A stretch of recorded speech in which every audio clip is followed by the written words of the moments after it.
So Katherine Carter, do you want to start or I can jump Yeah, in? hi everyone. Welcome. Hello. Hi, Gary. Said hello in the Hi, chat. Gary. Gary, who's in San Francisco. Hello. Gary's Gorgeous. my colleague. Yeah. Hi, Gary. Thanks Wonderful. for Hi, coming. everyone. Yeah. Thank you all for being here today as we dive into the Homestead workshop. I'm so excited and honored to be in this group virtually, holding some virtual space, looking at some art, hearing some art. And I want to toss it over to Dana to welcome us, and then I'll talk a little bit more about how today's going to work and all that jazz. So Dana, take it away. Hello, everyone. Thank you. As Katherine said, thank you so much for joining us. It's really great to have you here today and to discuss this work in progress with us. I want to thank Katherine Henshaw and the Center for Ideas and Society for very generously providing this grant for a project development workshop of the Homestead, a one-act musical Popera, which we'll be discussing today. So thank you very much for this opportunity. And also thank you so much to Katherine M. Carter, our scholar in residence today, and to Aiden Feltkamp as well for joining us. So I'd like to read the music department land acknowledgement just before we proceed. Miawe, hello. In honor of Rupert and Jeanette Costo's founding relationship to our campus, we would like to respectfully acknowledge and recognize our responsibility to the original and current caretakers of this land, water, and air, the Cahuilla, Tongva, Luiseno, and Serrano peoples, and all of their descendants past, present, and future. Today, this meeting place is home to many Indigenous peoples from all over the world, including UCR faculty, students, and staff, and we are grateful to have the opportunity to live and work on these homelands. The music department also acknowledges that it was founded upon exclusions and erasures of many Indigenous peoples. Please take a moment to consider the many legacies of violence, displacement, migration, and settlement that bring us together here today, and join us in uncovering such truths at any and all public events. Achema, thank you, or good feelings. So at this point, I would love to tell you a little bit more about who is joining us today. Again, Katherine M. Carter and Aiden Feltkamp. Katherine M. Carter is a stage director of theater and opera. She is a strong advocate for new resources and channels for new play development, co-founding the MITTEN Lab and founding the Other Mirror Theater Company to produce socially conscious work. Her direction has been seen at Santa Fe Opera, Parallel 45 Theater, Houston Grand Opera, Westport Country Playhouse, Boston Lyric Opera, the Little Orchestra Society, Playwrights Horizons, On-Site Opera, American Academy of Dramatic Art, 54 Below, Boston Opera Collaborative, and the New York Musical Theater Festival. Aiden K. Feltkamp began their artistic life at the age of 5, playing a quarter-sized cello, and now they're, as the New York Times says, upending preconceptions about voice and gender as a trans non-binary writer. Aiden's written work spans the serious and the ridiculous, the real and the surreal. Most recently, their work has been commissioned by Cantus and the International Museum of Surgical Sciences and has been published in Crape and Pen, Bait Switch, and New Music Box. Before pursuing their medical transition, Aiden performed opera professionally, specializing in Baroque opera and new music. They continue to train their new voice and have recently performed as Figaro in Chamber Queer's abridged Le Nozze di Figaro. As an equity and inclusion specialist, they consult for performing arts organizations, funders, universities, and businesses. Aiden is a Turn the Spotlight Fellow in the 2020-2021 cohort, mentoring with Kathleen Kelly.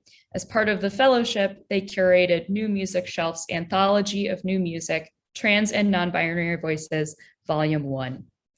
So at this point, I'd also like to explain a little bit about this musical, or as I call it, Popera, and talk about how it just came into being. So I am a proud alumna of Amherst College in Western Massachusetts.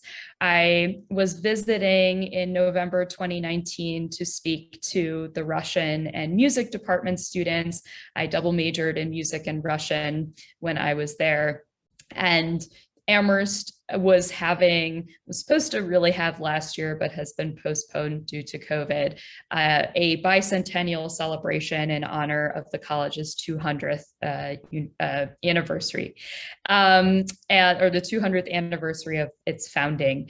And my former Russian professor said to me, you should really submit a proposal for some kind of bicentennial project, as a lot of alumni and scholars were submitting ideas basically to receive funding and carry out initiatives as part of this year-long bicentennial celebration. And I write a lot of music for voice and naturally thought, opera, okay, what can I do with that would have to do with Amherst? Amherst College owns Emily Dickinson's house. It sits on their property, and they own the Emily Dickinson Museum, run the tours, everything. And so I thought it would be a great opportunity to write an opera about Emily Dickinson. I approached Aidan because we have worked together previously. I love Aidan's writing. Aidan writes fantastic libretti. Aidan is also one of the biggest Emily Dickinson enthusiasts I know. And so this, I think, was just a really fitting project. And I'll let Aidan talk a little bit about the synopsis and the story. And Aidan, maybe you can talk a little bit about why we're telling this story in particular, an aspect of Dickinson's life that I feel, and I think you feel, we don't hear enough about. Yeah, thanks so much.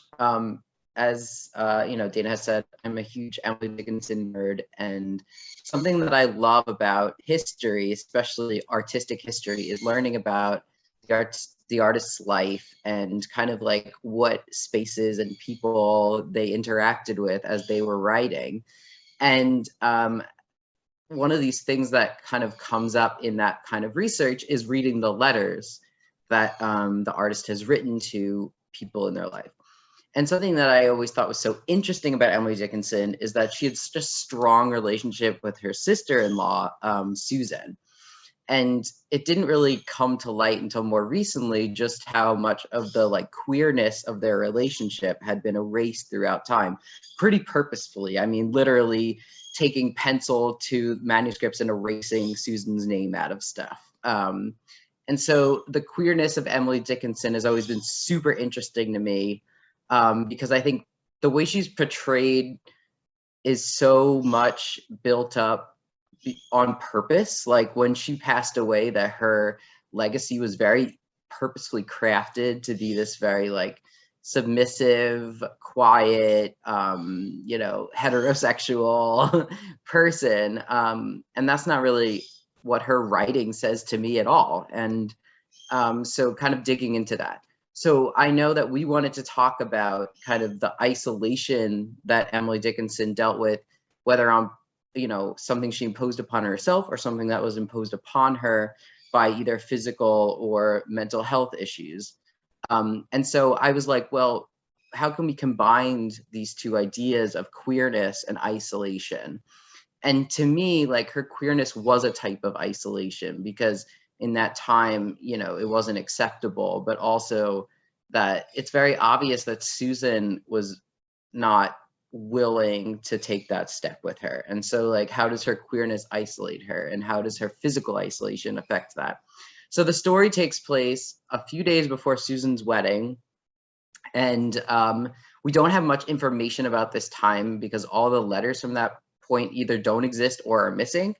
So it's a lot of fictional fun that we had kind of imagining what might have happened. And so what happens in our version is that Susan sends a letter and says, Emily, will you like go with me to my wedding? Will you like go on the trip with me and be there? And Emily has until the next day at dawn to decide whether she's going to join Susan for her wedding or not. And so this opera takes place over that kind of night of her deciding what to do and whether she's going to go with Susan or not, and kind of dealing with her feelings of love for Susan, and yet like unrequited, because even if Susan feels that way, she's not willing to take that step with her. So that's the basics. I'll let you kind of see how it plays out. Yeah, thank you. I also want to say that, so again, I thought of the idea for this opera, or it was suggested to me that I pitch an idea in November 2019, when COVID literally didn't exist yet, and we had no idea what was coming 4 months later. And I think over the past year, Aidan and I have really reevaluated this piece and said, this is an opportunity for to have a post-COVID work or a COVID work, and to look at Emily's life in the context of a global pandemic. We all know at this point what it's like to not be able to see somebody we love who lives very close by, regardless of sexual identity or that, particular romantic relationship. We know what it's like not to be able to see, whether those relationships are familial or romantic or, just friendship. We know what it's like to have somebody who literally lives so close to you that we cannot see. And so that is a kind of forbidden love that I think everyone in our audience will understand on a level that they may not have understood before.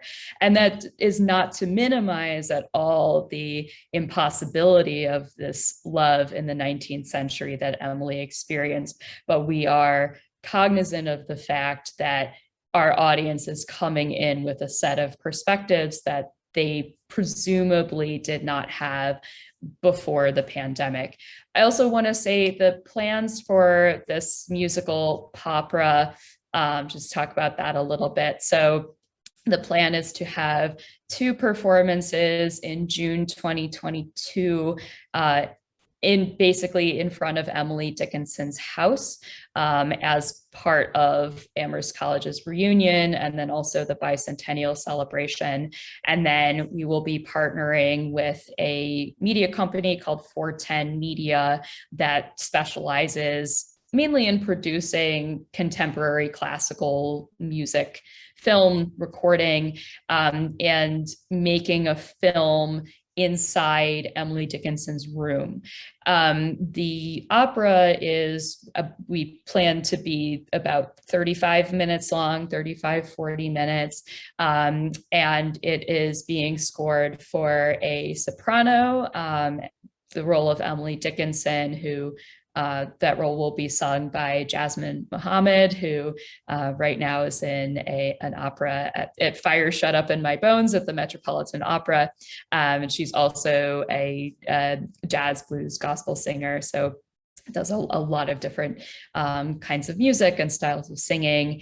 And then also for what is called a fixed media vocal trio. So I'll be working with this fantastic a cappella group of 3 people called the Iris Vocal Trio, also based in New York.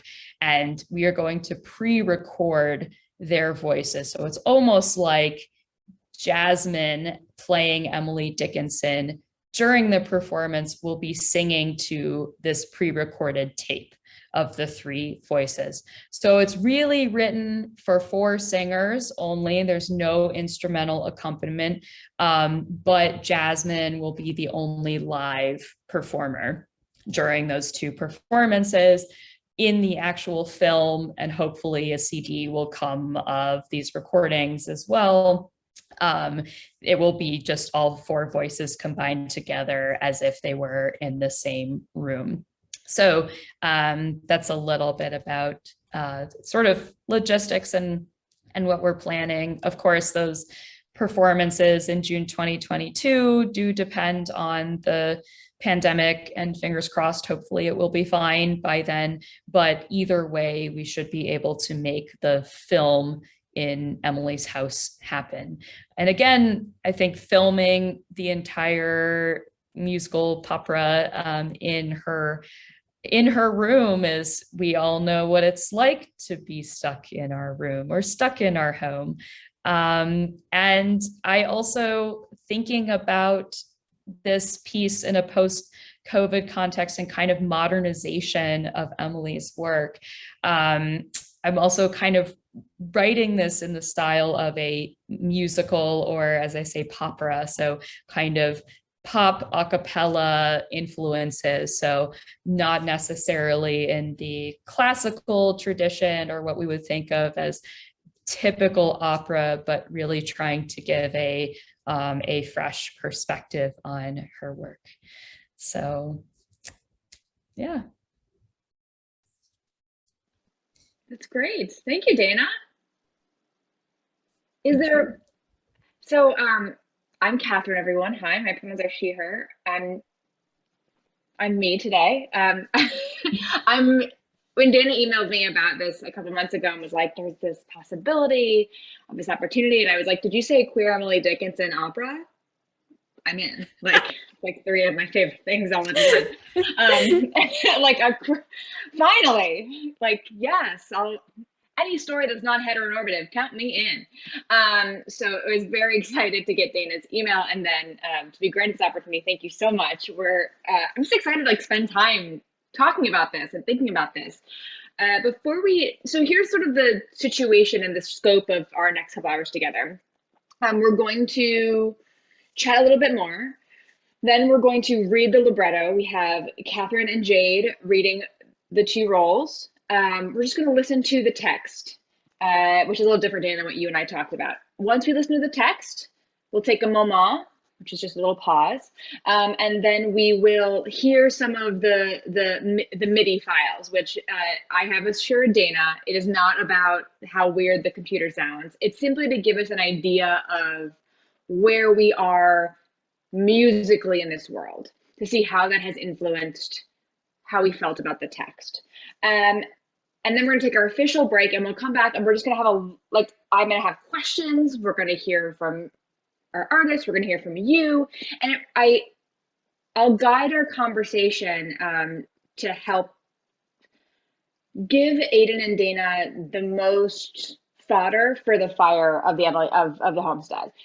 This is not, I want to be really clear, this is not about fixing a piece. There's nothing wrong with the piece. The piece is beautiful as it is. This is not about like changing or making better. We are simply a group of artists who are going to respond to the piece in real time, give the artists what these lenses are as they're human beings, and let them take it and marinate, because they are the ultimate storytellers of this piece. So I want to be really clear when we give our feedback that I'm going to be a stickler about language, because language is important, and it's important to me as well. So that's how we'll do that. And I just want to honor and respect that each of us is coming from our own lens.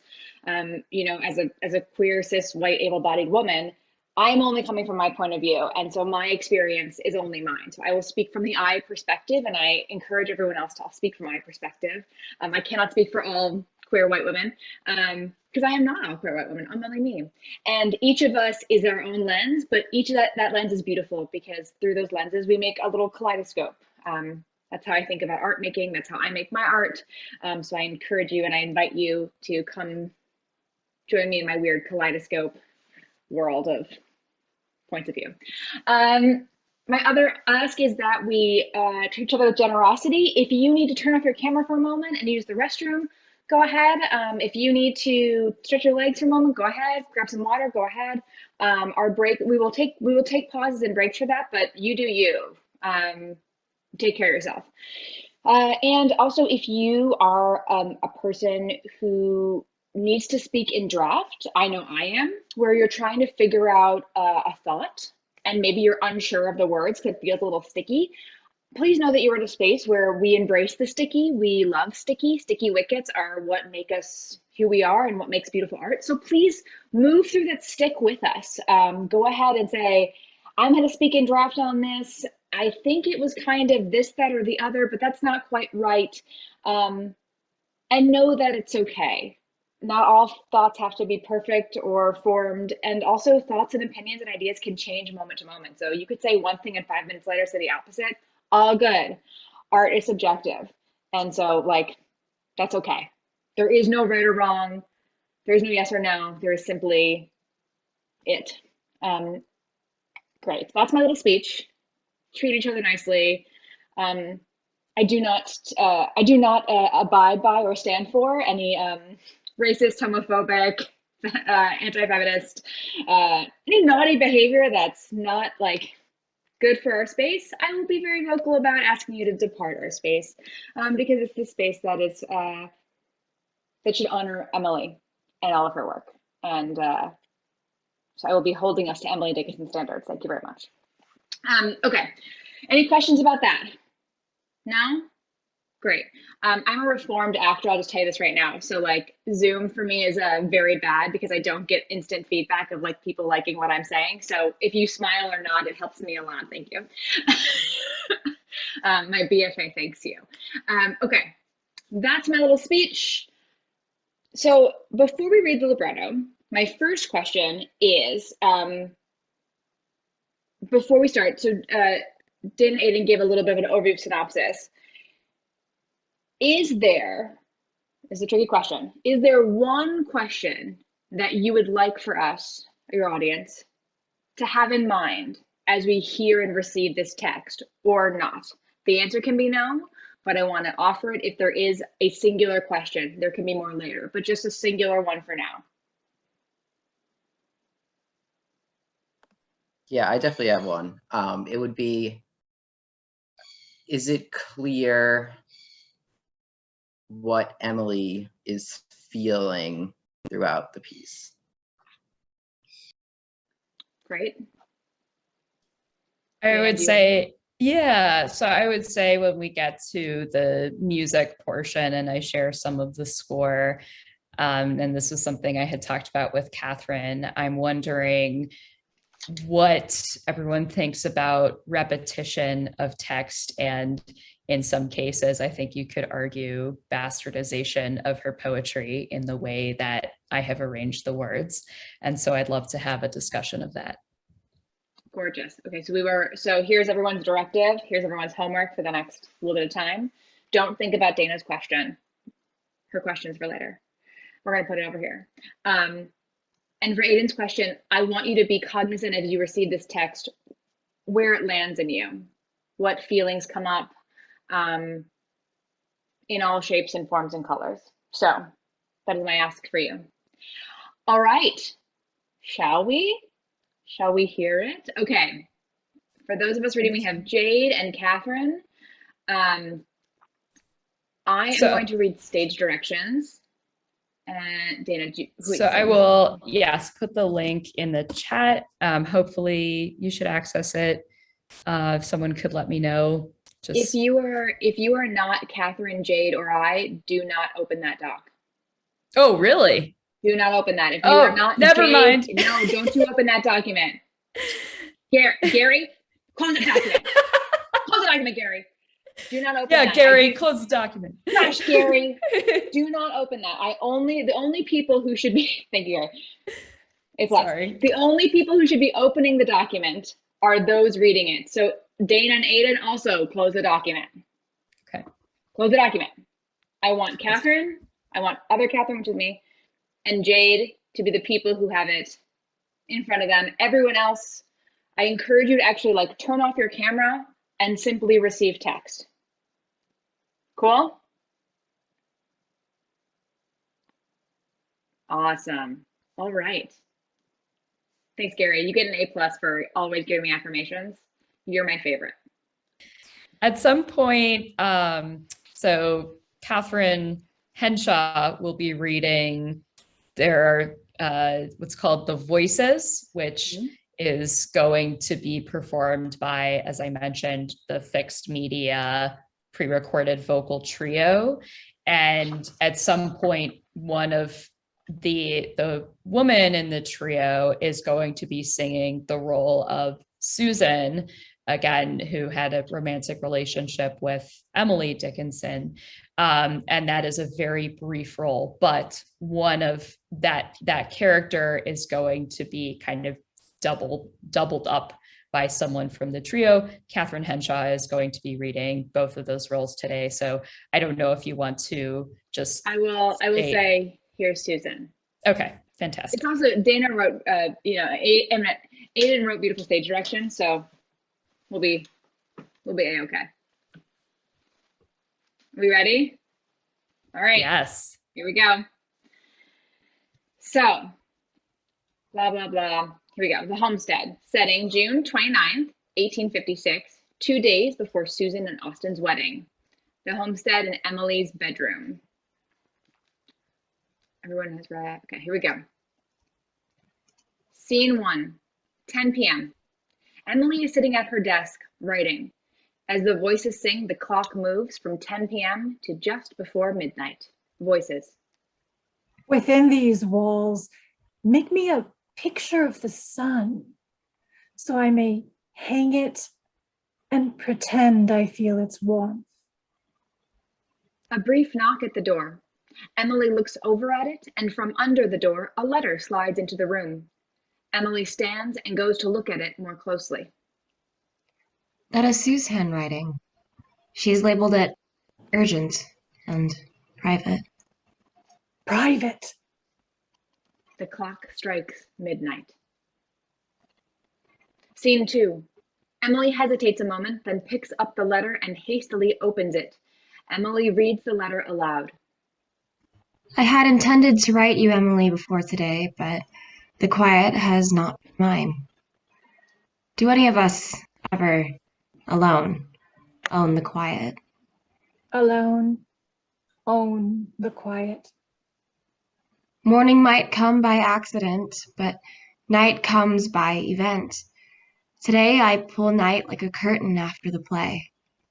Whole night a curtain. Emily, I bear a sorrow that I will never uncover. I leave for my wedding at last in the morning.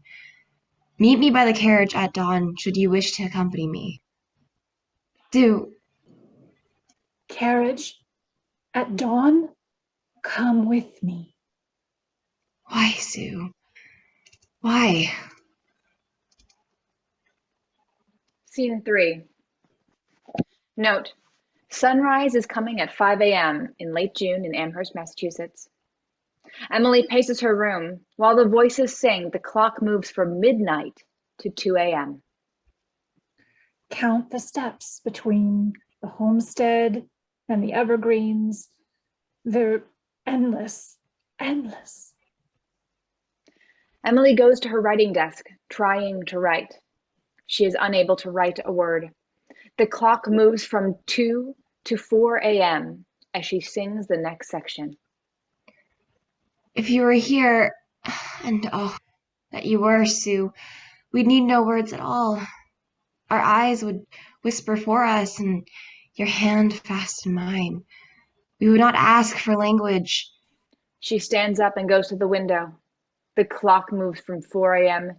to 5 a.m. The clock strikes 5, jolting her out of her reverie. Sunrise comes. In a moment, dawn. Emily does nothing but stare at the clock. Scene 4. The entirety of the scene happens, but the clock doesn't move. The sun slowly creeps up. Emily looks out the window with dread. An altered look about the hills. Curse the once beloved sunlight that now reminds me of my plight. A print of a vermilion foot. A flippant fly upon the pane. Sue, you bear a sorrow, I bear an ocean. On such a night, would anybody care if such a little figure slipped quiet from its chair? Why do you shut me out of heaven? But don't shut the door. There's a knock at the door. It stops Emily's breath. The clock moves by 1 minute. Scene 5. Emily creeps towards the door. The clock moves naturally. It is a few minutes after 5 a.m. Who knocks? Sue. Emily, Sue! open the door. Why don't you open the door? Open the door? I'm right On the other side. This union, my dear Sue, by which two lives are one, this sweet and strange adoption, why do you shut us out of heaven? Why do you shut us out of heaven? I bear a sorrow that I will never uncover. Goodbye, Emily.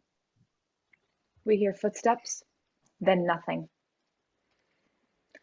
Emily suddenly rushes towards the door, but she doesn't turn the knob or step out.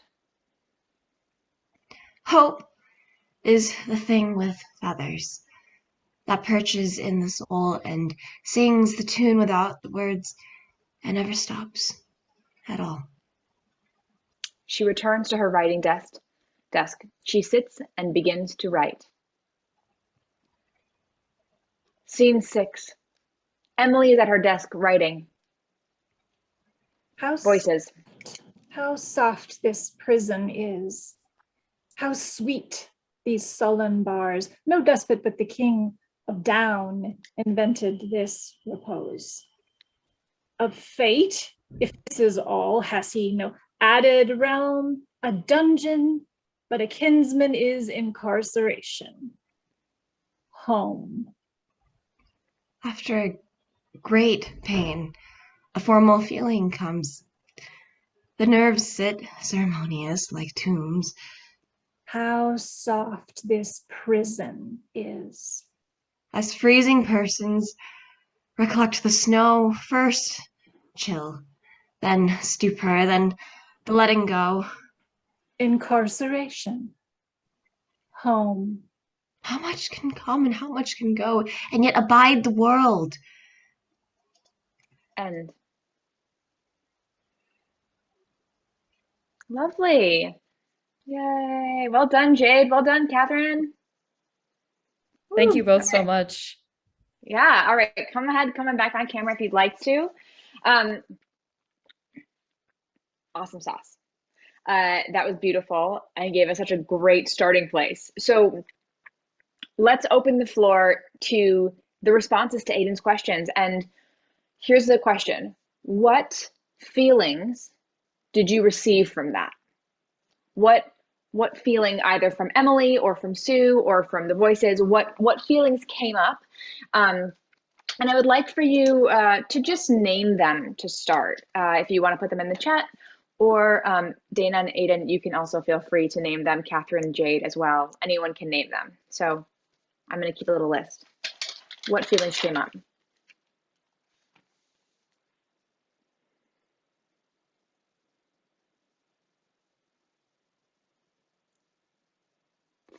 First feeling. Ooh, weather and the physical, loss, surroundings.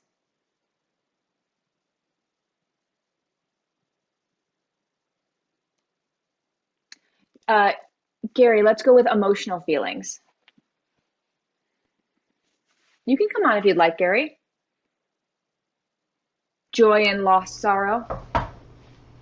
Yes. Can you hear me? Yes, Gary. So we're looking for emotional feelings. Yeah, it for me when the letter comes underneath the door, it's kind of if you're in a lonely space and you're lonely and then suddenly the letter comes under the door, there might be some fear. And what is in the letter and what is the letter, and that kind of dramatic suspense of, maybe putting off actually looking at the letter or just letting it sit there for a couple days. So Yeah, fear. great. Fear, great. Thanks, Gary. Jade, yeah, feeling betrayed, or I think betrayed is a lovely feeling, especially towards the end. I would also love to add something that I felt were what is it? It just left my head. Excitement and possibility. was the sort of going off of Gary's letter, that letter moment. Instead of I went the opposite of Gary. I went to hope. I went to excitement. Is this the letter where Sue says, "I'm calling it off. Let's be together forever"? You know, when you don't, and that comes with fear. If it says if that then, I also felt. You know, we had joy, sorrow. I want to name these: joy, sorrow, loss, fear, betrayed, excitement, hope. Love was one that came out very strongly. Obviously, not only love, which seems silly because obviously we're talking about a love story, but love for one's partner and also love for oneself. There is something, the moment where Emily doesn't open the door. How do you love yourself so much to know that you can't do that? You can't walk through that door. You can't go with that person, because even if you went with that person, it wouldn't be what you wanted. So love also came up. What's great is that there's tension in these feelings. We have these very two separate feelings. So Aiden and Dana, how do those, just these little popcorn feelings, how are they landing for you? Is there anything that you're responding to? Anything that you have questions about? Yeah, the idea of fear was actually really surprising to me, but makes a lot of sense. Because I think that I definitely had the same reaction to the letter of like hope or like opportunity for something else. But I definitely, yeah, it's really interesting. Yeah, it's always nice when you hear you hear something else. What about you, Dana? I totally agree with that. I mean, I think I had also thought of this as a hopeful moment. And now I think about the times that we receive a letter or an email, and there is that instead of being hopeful, or at the same time, there's a pit in our stomach because we don't know what the subject or the response will be. And so I think that's an essential part of the human experience when we do receive a message and we're not sure of its content, and particularly for a subject that is so important and dear to Emily's heart, that this is the magnitude or the gravity of this situation, and her relationship with Susan is such an important part of her life. And so it's like every correspondence probably has extra meaning and extra weight to it, and that pit in the stomach feeling is important. Yeah, I want to acknowledge that they can live together, that the pit can be good and bad, and that's a lovely thing. There's a moment where Emily is talking about what would happen if Sue were there, if Sue were in the room with her. They wouldn't need language, and something that I think I was craving more of is that unbridled joy and safety when you're with the person that you love. And I put that out there only to contrast the lack of that warmth when she's alone again. So I offer that spice as a moment where it felt like there was an opportunity to go to a really different color emotionally, both musically, textually, and just however that scene is set up, where we could really lean into like, what is that dream? What is that life with the two of them in this room where you don't need words, where you can just be physically with that person, and how that makes you feel.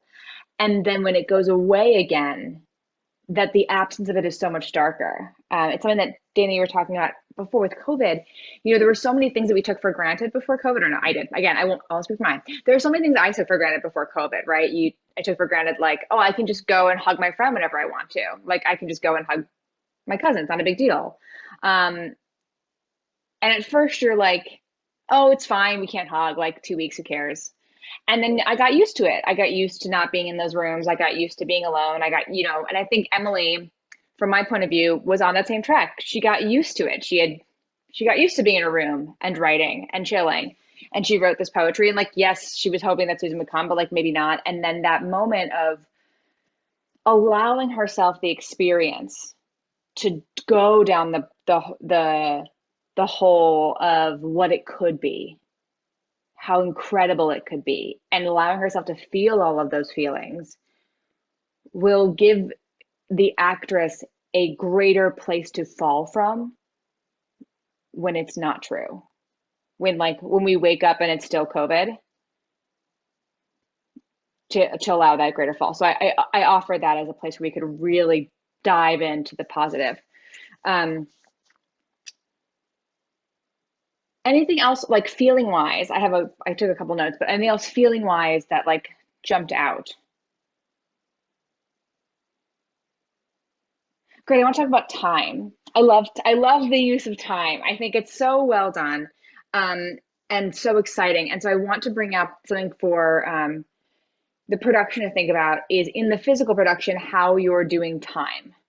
You're so clear about it in the text and in the stage directions that having a clock that moves or drawing attention to that clock or musically or however that evolves, I do want to say that is something that feels really important. Am I correct in the importance of that?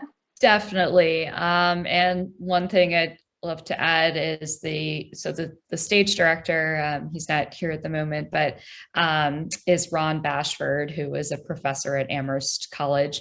And when we had discussed the idea, or I had discussed the idea of the clock with him, he said, this is great, but in terms of in this outdoor space, having a physical clock, that is a thing and a concern about the production that it's an extra thing and might be difficult to do. So I'm curious, where do you hang the clock? How do you get the clock to move? Where do you get the clock? Who designs it? Or do you buy it somewhere? And, it's just like every, thinking about, even if you have a prop on stage, how does it get there? I mean, sometimes it's so complicated just getting a prop on stage, and then something like this clock that is so physical is just going to be hard to capture. And so I'd love to hear your thoughts about and on that kind of physicality and manifestation of time and ways that we can represent this passage of time. And in particular, the idea that this is a really emotionally tumultuous time over the span of 7 hours, something like that. Yeah, Aiden, do you have anything you want to add before I respond? It's so funny because I was always thinking of the clock as a projection, not even like a physical object. So it's really interesting to hear you talk about like the physicality of the prop. Because I was like, I was thinking this as like a projection on the wall of like, it's not an actual clock, it's like a projection of a clock. But again, I think that's just me coming from having like zero budget to do anything ever. So Aiden, God bless you for being like, I have no budget, so here's a projection. Like the most expensive way of doing something. It's like, don't worry, we have $5. Here's a projection screen and just a really quick projection. Oh yeah. No, I love that because both of you are coming from really honest places, and that's beautiful. What I'm hearing from both of you is the importance, though, of noting the time. There is an importance from both of you of noting the time. In one production, it could be a projection. In one production, it could be a physical clock. There are many ways of doing time in physicality, but the putting on my like production hat and hearing that it's an outdoor performance, and this is something that your union director can talk about, the logistics of having a physical clock that also does the time you want it to is a problem, because not only does the clock have to be large enough for everyone to see, technically, if we want to do it that way, it also has to be movable by someone else. Like someone has to move the clock, or the clock has to move, it has to be controlled. So it becomes a very expensive prop. The reason I bring up time and naming time is that I'm offering up for the space, if there is room in this, to have Emily name the time. Vocally, verbally, as if she is seeing the clock. I don't know if we need that first 10 p.m., even if, the voices name the time, midnight. The voices name 2, the voices name 4, time. Like, could the voices help name how time is leaving us? because then you didn't have to have anything. You just know it's important. Or you say, it's actually not that important. The most important thing to know is that it's at dawn, and as long as we know just before dawn, we're fine. So that's really, it could go either way, but I would offer that exploring that could be a really exciting thing. What does time sound like in this space? How does time get faster or slower depending on the urgency? How does time move when Susan's in the room? Because you have these voices already in the show who are naming like feelings and emotions and sort of the undercurrent. So how can they help you with this production and with this realism at any time? That's so great. What do you think the significance would be of, for example, providing a specific number or a specific hour versus a more poetic description, perhaps taking some of Emily's words, literally Emily's poetry, to describe the hour of the night in, a way that doesn't actually have a number involved? I think that for me would be more exciting. There's a little bit, not even more exciting. I would be interested in that simply because of the combination of Emily's actual text to describe not only something that she's written, so she's felt this, but how she is feeling in that moment in the darkness at 4 a.m. I would say the important thing to think about as you're doing that is to make it clear that we are moving towards something. We are moving towards dawn. And so to move somewhere, we have to start somewhere. So maybe you only name midnight in a very it is midnight audience, so that we know we're moving towards dawn. And then all we need is a line somewhere, of Emily's maybe saying that dawn is breaking or dawn's approaching, or, however that we know time is up. If we know where we started and we know where we end, how we get there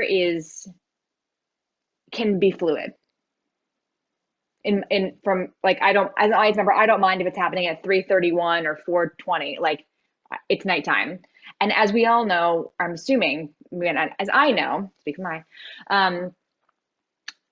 the thoughts you have in the darkness, it doesn't really matter if it's 2 or 4. It's pitch black and time is irrelevant. And sometimes it feels like it's been an hour and it's been 2 minutes, and it feels like it's 2 minutes, it's been 2 hours. So time and the night have a very tricky relationship that can be played with, especially through Emily's poetry. Yeah. I have this rule that I violate pretty much every day, but I'm don't never send an email after 10:30 and never think about anything significant after that time also, because the brain is just not in a good space to do those things. And so I think there's definitely the added significance of not being clear-headed at night. And again, I think about significant things after 10:30 pretty much every day and send emails all the time at night, but they're probably groggier and not as clear as they otherwise would be during the day. And I definitely don't feel as clear-headed at night. And so that is possibly an added dimension that we can explore. Yeah, great. I wanna honor email at 10:30 and coffee. No, do not do that. Terrible. Gary, no. Gary has an early morning class, so. Oh the other thing I think that's important about the night is that is also where Emily explores her true feelings for Susan. That's where Emily lets herself go. And one of the things that I think about when I think of Emily Dickinson is not only her width of writing and her canon of writing, but just the amount she generated. I feel like there's always more Emily Dickinson to read, in this incredible way. She was never satiated as an artist. She kept creating, and I have several friends who are very similar. They just can't stop creating because it's their way that their mind works. And of course, now in 2021, we know that is a part of being obsessive compulsive, and this idea that the only time you're letting yourself really feel is when you can't control things. Something that Emily could control was how much she was writing. Now, I'm not saying that Emily was obsessive compulsive. I'm drawing a parallel between artists. And so how does Emily's Emily's text and music change when she is in the space of letting go of control versus the dawn that sunshine comes up and she's confronted with Susan and then she's back to writing? How do we set that up? And I wonder if there is a way of bookending the show a little bit more, where we discover Emily writing. I know we see her, she's at her desk writing. Maybe we hear a first poem that she's writing. Like, what is this letter interrupting? What is Emily's nighttime routine that this letter interrupts?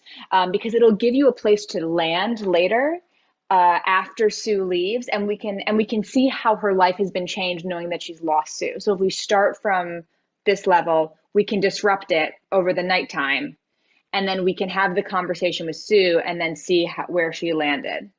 I find that really helpful storytelling wise, and also for an audience to like give, like, who is Emily Dickinson in this Popera? Who is she?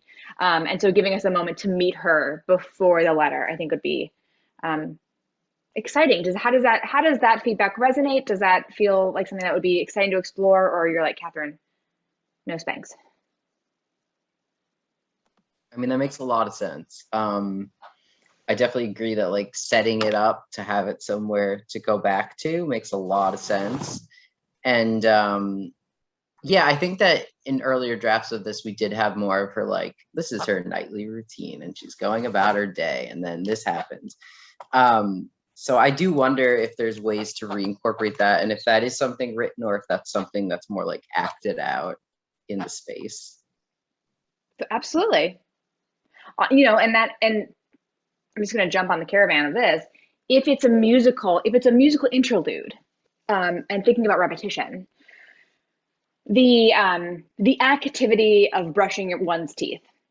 I'm not saying Emily's going to brush her teeth, but go with me on this journey. Like, if we see her do it a couple times, is it a couple days? And then all of a sudden, this is the day that gets interrupted. Like, what is the monotony of Emily's life? What is that routine that we see or not that is acted? Is there value in setting up the nightly routine, like a small portion of it, whether it's maybe she writes a poem, signs off, and like turns out her lamp or whatever that is? What are those like three things? And then we see it again, it's another night, and we see it again, and then maybe the voices get introduced in that, or whatever. I don't know. So so this idea of repetition coming in earlier without the text, Dana, so that way musically, when you want to repeat text later, we have a musical vocabulary for it, and we have a physical vocabulary for it. So it cues our audience into saying, oh, Dana's not upsetting Emily Dickinson's words. She's using a musical repeat to greater emphasize an emotional meaning, text, meaning, moments, etc. So I think either is great. If it's musical, if it's a repetitive, giving some sort of, I don't think it has to be long, right? Like, I don't think we need 20 minutes of Emily Dickinson going to bed. But just a little bit of like, hi, how are you? I also want to acknowledge that, you know, we haven't hung out with Emily Dickinson in a minute, like us as a 2021, 22 audience. Unless you're, you know, queer nerds, maybe you haven't said hi to her since high school. So like, what's the reintroduction of this character? Because something that the piece does so well is it breaks what we think we know about Emily. But the love for Susan like really breaks what we think we know. So can you remind us what we do know? Like, can you remind the audience, hi, you might remember Emily Dickinson from the following things. That poem you had to write a response to in high school. Whatever that is, can that come in to set up an expectation so you can break it?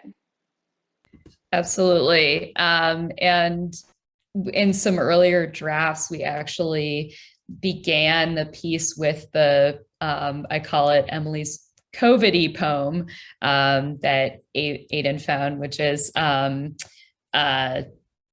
soft this prison is, how sweet these sullen bars, no despot but the king of down invented this repose of fate. If this is all, has he no added realm? A dungeon but a kinsman is, incarceration home. And so I'm wondering that that appears in a later scene now, and was actually the first thing that I set to music and that resonated with me. And so I'm wondering about going back to that draft and opening the piece with this poem and having Emily brush her teeth or whatever the 19th century bedtime ritual involved, and sit with her quill and ink, or just go about her business. If that would be, for example, a way to introduce the piece and have the voices sing something like that while she is engaging in these activities on stage. I'm going to offer the fact that where you've landed the poem and you have a double meaning of prison. You have physical, you have emotional prison. And I think where you have it and that poem now coming out of an emotional catharsis, it's really strong. So is there another poem that's maybe less COVID-y and maybe more about like flowers or trees or birds that like that would just allow us to say hi? Aiden did like all of this in prior drafts, I should say. And then we changed things. Yeah. No, we can. Yeah. I mean, like, listen, we love a different draft. I will say that the where you put where prison has landed is right to me. It feels, okay. And I know I said there was no right or wrong. It really hit me hard. Okay. Like I was like, oh, and the show's over. Oh my God, she's gonna write like, you think it's over, and then she sits down and she writes that, and you're like, oh, she's fucked. I'm sorry if I should say that. Like, emotionally, she's lost everything. She's never leaving this room again. Like, this is like, it's over. And I got that because that's where it felt like that poem came out of her in an emotional way.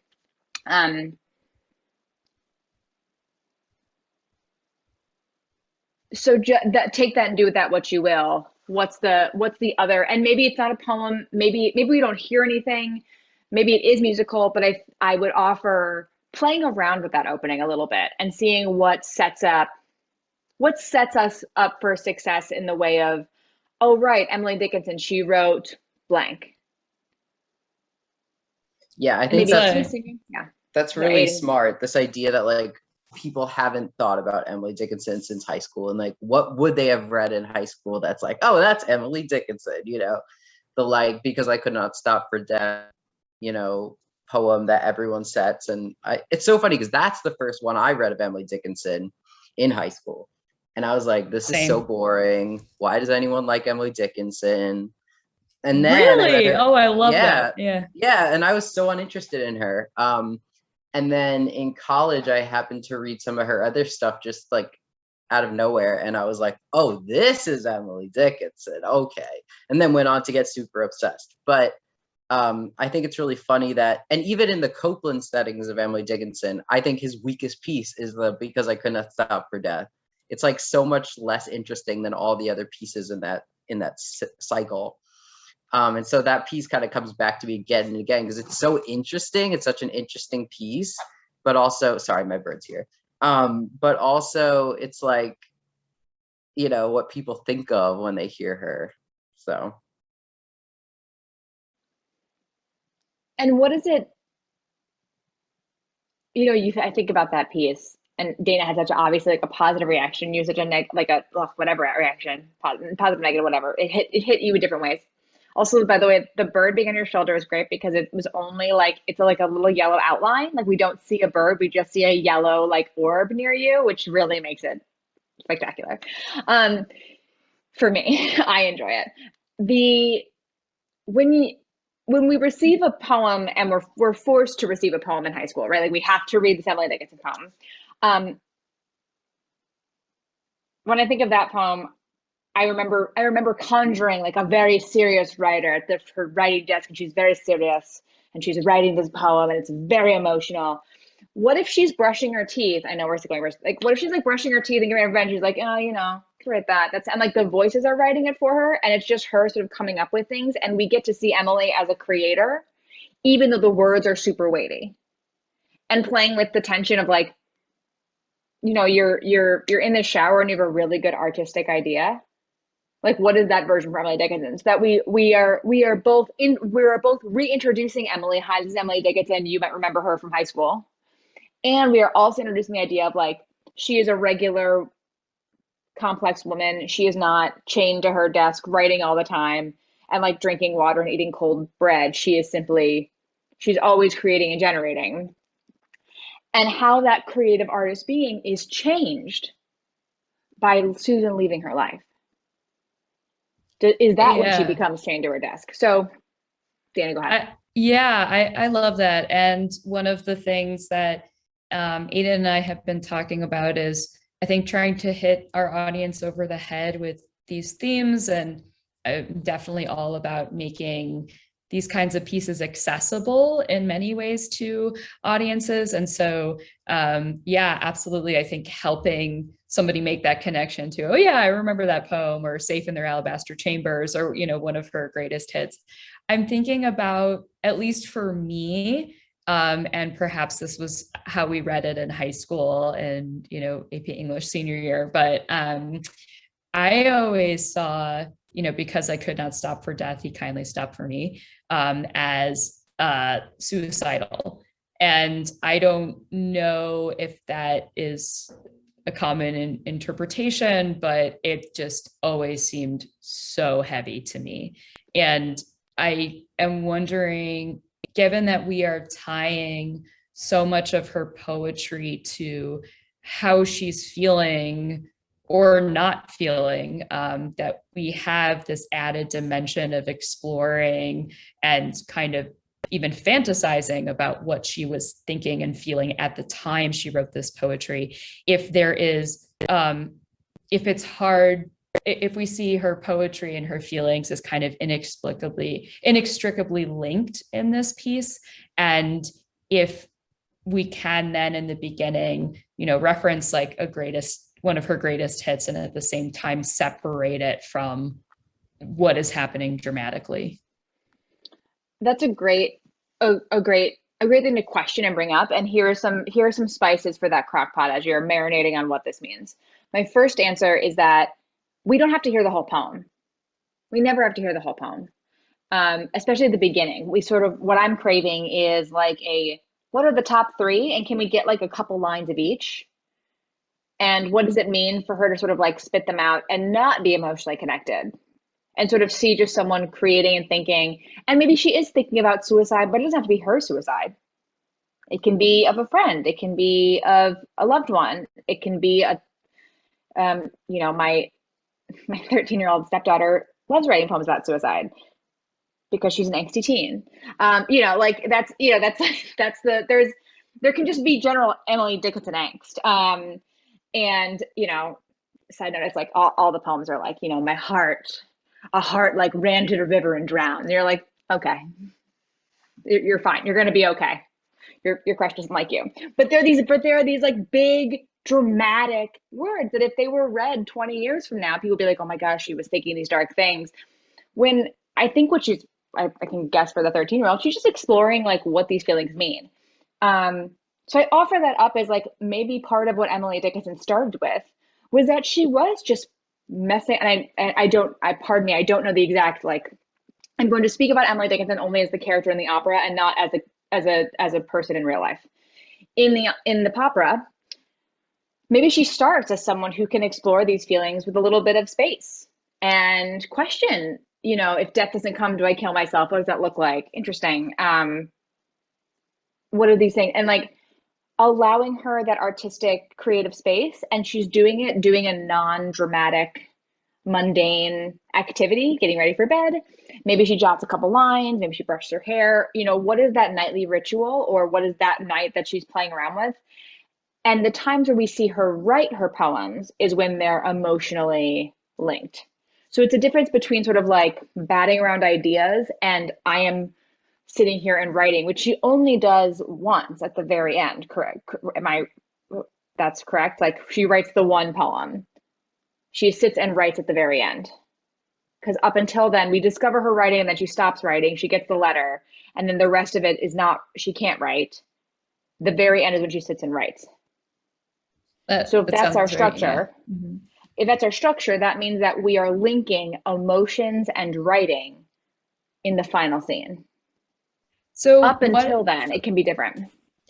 So what if, for example, so she sits down to write Because I Could Not Stop for Death, and the voices sing it, and this is simply an idea, and she's sitting at her desk writing, and the voices sing like, because could not stop, and it like it's chopped up as if we're hearing what's in her head. And so it's like she's writing and we hear this string of text and then kind of assemble it. And we're like, oh, it's that English lit Because I Could Not Stop for Death. But it's like as she as she is writing the poem, sort of like what would be going through our head, and using that as a way to kind of, draw us into Emily Dickinson as kind of a refresher, and then also potentially separate any meaning in the poem from just the idea of having a window into her creative process. That lands well with me. Aiden, how does that land well? How does that land with you? Yeah, it makes a lot of sense. Because yeah, I feel like, I mean, as a poet myself, I really relate to this idea of like the separation of emotion or personal experience with what you're writing.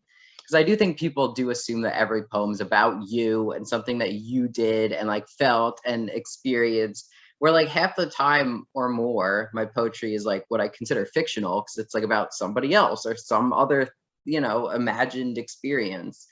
And I love that, bringing up this disconnect at the beginning of like having the privilege of being disconnected from the emotions of the writing because there isn't a crisis. And then when there is a crisis, it's like you can't disconnect the two. And I think showing that would be really interesting to play with, especially having music for it.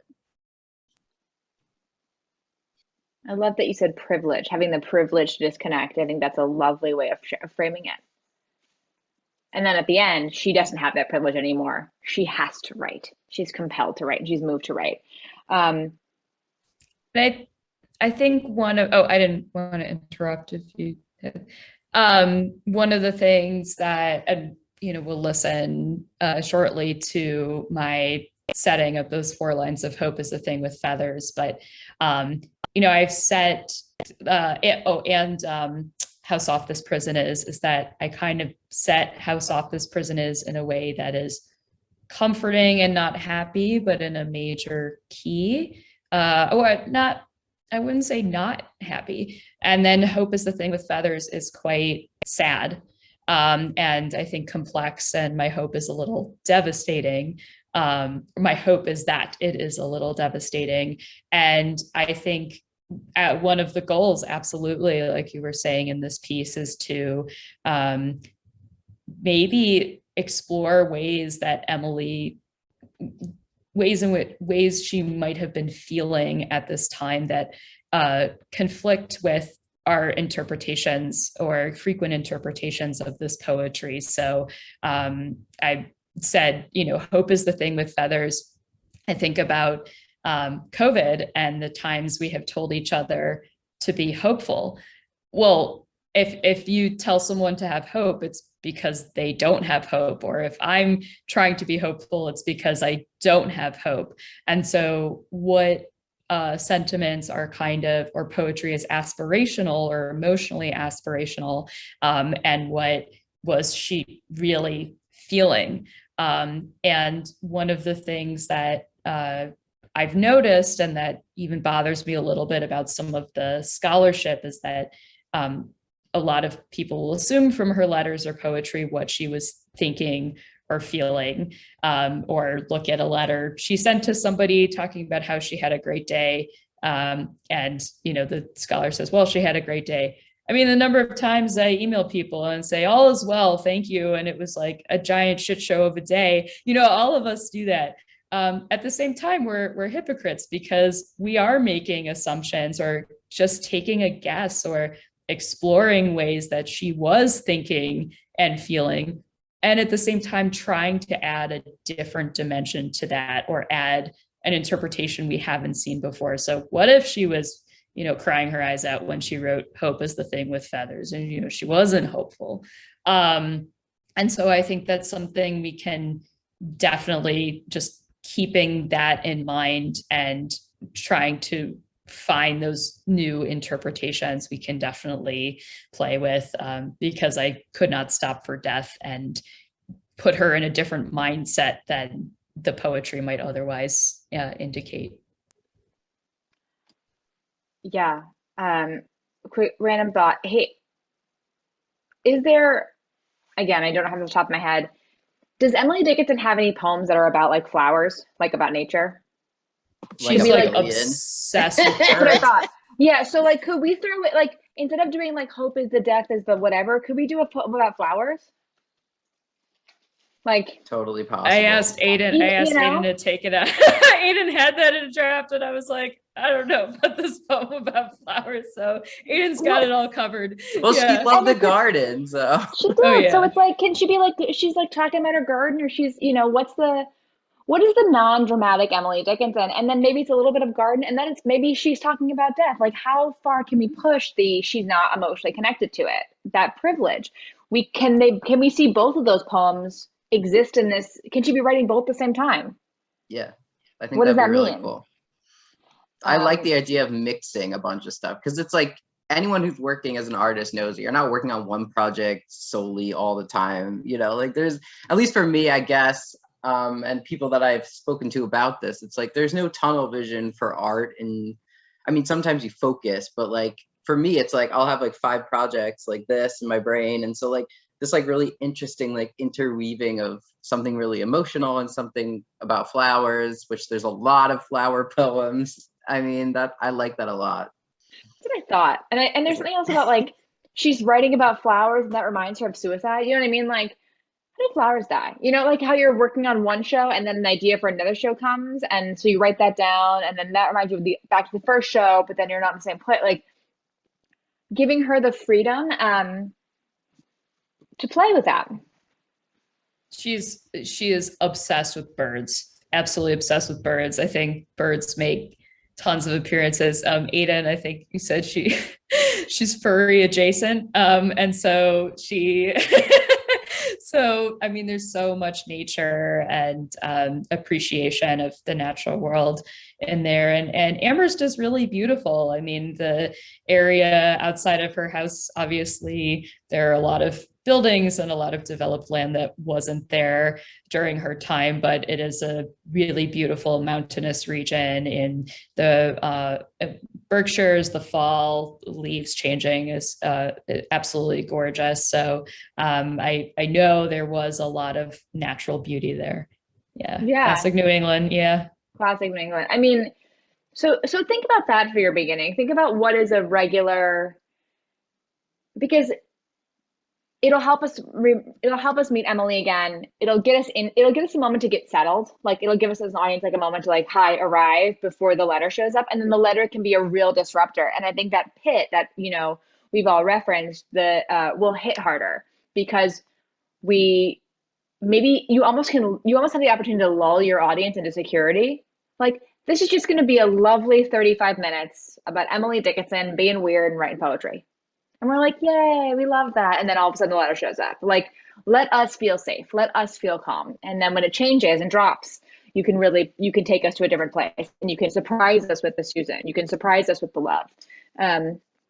So I want to talk about one more. I want to ask about the voices.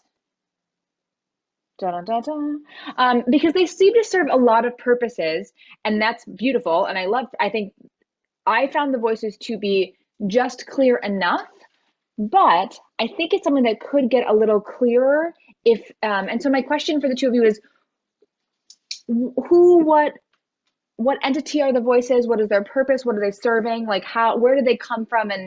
And how are they our Greek chorus? Are they commenting on, or are they Emily's underpinnings, or are they something else? Where are they functioning in the storytelling of our Popera? I mean, Dana, I don't know if you want to answer first. Oh no, go ahead. So you take this one. So it's interesting because like the voices came about in such a weird way, but then like they definitely shifted in who they are, what they are, kind of. But I think where they've landed is it's like her environment. So like the space that we live in with ourselves, like not only is it our internal monologue or dialogue, I don't know, but also kind of like the space around us speaking to us. And then it's also like the memories of other people's voices that kind of come to us. Because I know like when I'm thinking about really emotionally charged things, a lot of our like unconscious biases or habits or things that we've heard a lot maybe growing up or like a lot just in general because of who we are, that those things come back very quickly and we start to hear those voices in our heads. And they're pretty adversarial, I think, a lot of the time, but sometimes they can also be like comforting. So to me, the voices are like not only what her mind is kind of like doing, but also what she's remembering other people saying in response to what's happening, and then also kind of what she's getting from what's around her. So it's maybe too vague of an answer, but that's what I was thinking. I definitely agree with that. I think from a musical perspective, the idea of the voices came about because the initial plan prior to COVID for this piece was something like violin, cello, and voice inside Emily's house. And regardless of COVID precautions, the number of people that can be in her house at one time, just because it's this space and, you know, worried about people knocking things over in her house, is limited anyway. And when COVID hit, I think, you know, obviously I lost all of my work basically and had to just pivot really quickly and then also reevaluate future projects. And so I thought, okay, if we can minimize the number of people it takes to perform this work, that is ideal. And so there's that consideration. How can we have, you know, few people in a room at a time, especially if someone is singing, and obviously the aerosols are a big issue. And then also thinking again about accessibility. So, you know, obviously, hopefully this isn't the end of this piece, and we do have some interest elsewhere, from a small company, but there's cost. And so how much does it cost to produce this? Well, you need one singer, you know, just in terms of musicians, obviously there's stage director and, you know, everyone else involved, but the performing forces are smaller. I also, again, so that's question of accessibility for performance, in terms of space, in terms of COVID precautions. And then I also love the idea of the voices instead, because I just love writing for voice, and I thought it would just be so great to write this piece kind of in the a cappella tradition, or a tradition that is so different than what we have seen previously. Her, you know, one thing we've been talking about is her text has been set so many times, and so we're thinking, what dimension can we add in the story that we haven't seen before? What dimension can we add musically that we haven't seen before? And so I love just using the voices as kind of this accompanimental force, but at the same time, this main character that is supporting what Emily does and also representing this really strong force inside her head. And again, like I love writing. Most of what I do is choral, voice, opera kinds of things. And so this was an opportunity to make that happen. Great. This makes a lot of sense. So I have a quick clarifying question, which is, since it's a cappella, does that mean like the voices are going to be supporting by underscoring in like oohs and ahs and be the underpinning throughout the piece? Am I understanding that correctly? Absolutely. So sometimes they sing text, and sometimes it's oohs, ahs. So I'm thinking pentatonics. for this Great. pentatonic Love a style. pentatonics moment. Here for it. Listen to it. Yes. So here is my question. Aiden, I liked what you said about, or I really responded to what you said about that the voices are a bunch of different things. There are voices, they're a voice from our past, there are immediate thoughts, they're the wind, like they're the environmental, like they're functioning in all, they're almost like all of our synapses have become people and they're speaking to us, which I think is a really visceral, tangible thing. My question for the two of you is, can we individualize the voices to really be clear on which part is speaking to Emily when? And they can all speak to Emily at once, as like that Greek chorus supported her underpinning thing.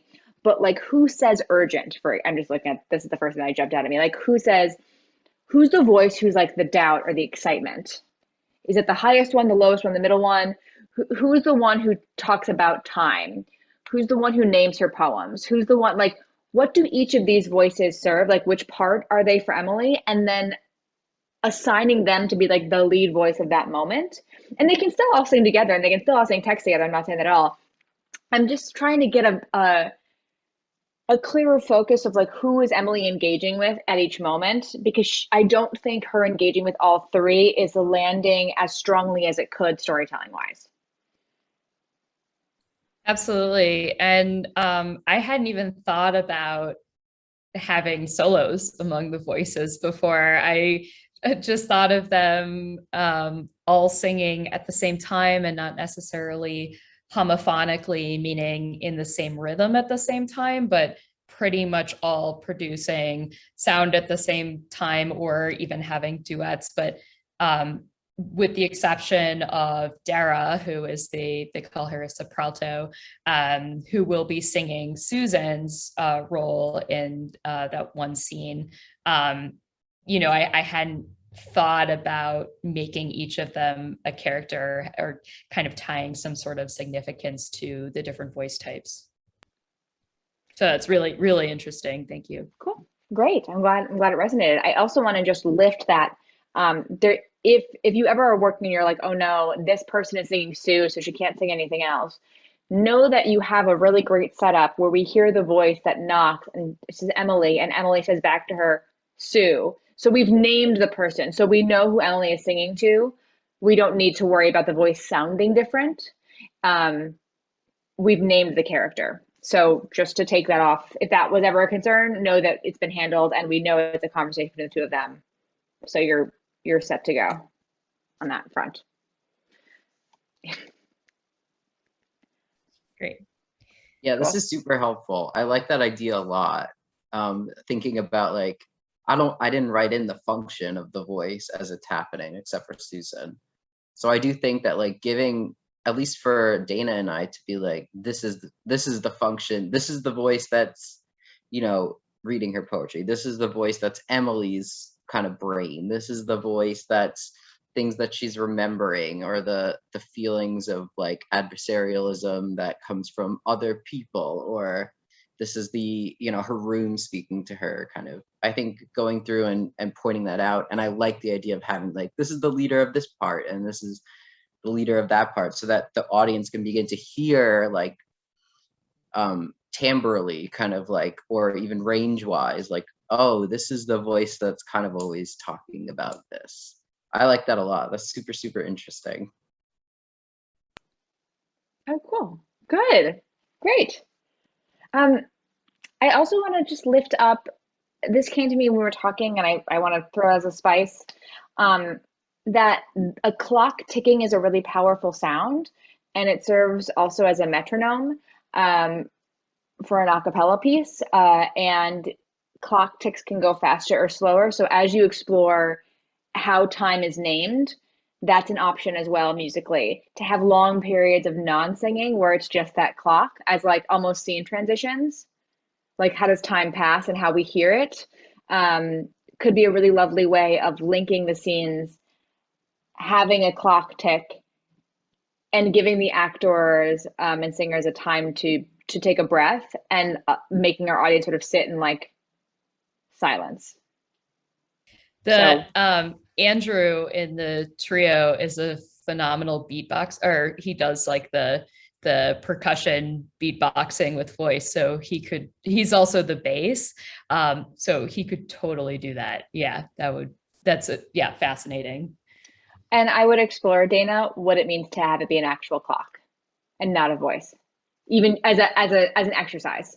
Oh, I see. So like taking an actual sample of a clock. Okay.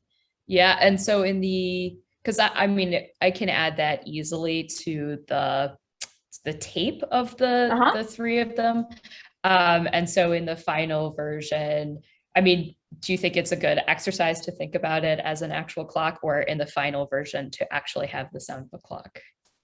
I think it's cool to have a sound of a clock, but that would be for me breaking things up, but you need to hear both. Like I would say try both and see what resonates more. That's going to be a different conversation. I offer there's a couple ways to do that. So play with it and see how it feels to have it be a beatbox clock, see how it feels to have the voices be gone and have it be a metronome, have it be a clock that has a really strong, like there are so many different kinds of clocks too. So it's just something to play with, and you can probably do it, that can be something that you play with down the line, but I would encourage you to explore a couple different versions and see emotionally what it gives you, what it gives the actor, what it gives your director. Like, what does it mean to sit and listen to a clock tick for 30 seconds, which will feel like forever? How does it feel for 5 seconds? Like, time moves so weird. And what happens if you start with the clicking of a clock, ticking of a clock? What if is that the first sound that we hear, so much so that as an audience, we don't even know we're listening to that?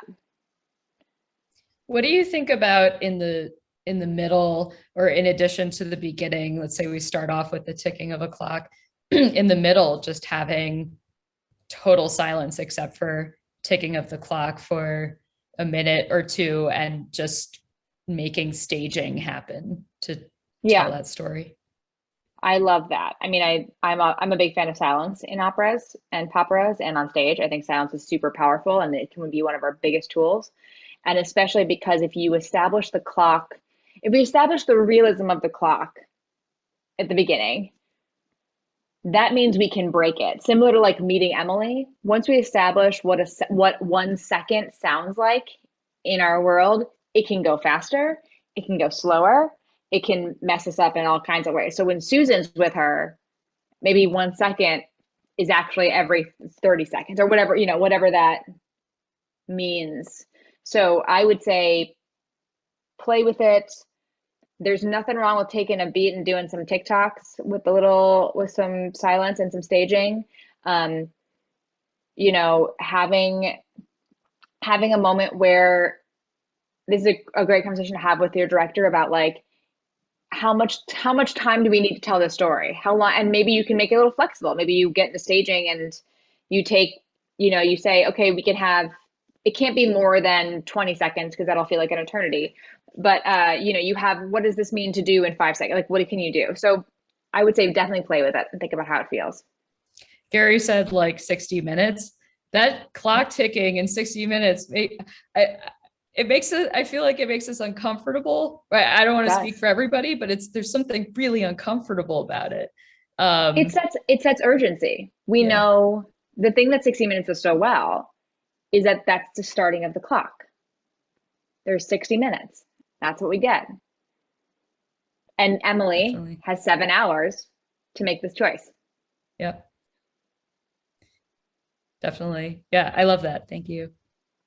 Cool.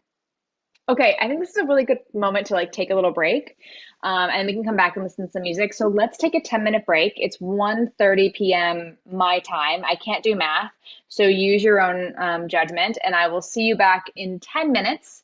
I'm going to pause the recording briefly, and then I'll restart when we come back. So see you in 10 minutes. Goodbye.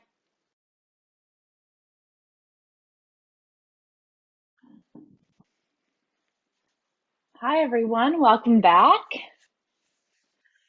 Give a couple more minutes for everyone to come back to our space. We've restarted the meeting recording again. I know, it's exciting. Hello, hello. Hello. Okay. Welcome back. So, that feels like a really like fruitful response to the libretto. Is there anything that's left? Like questions that you two still have about just the libretto or having heard it and that's lingering?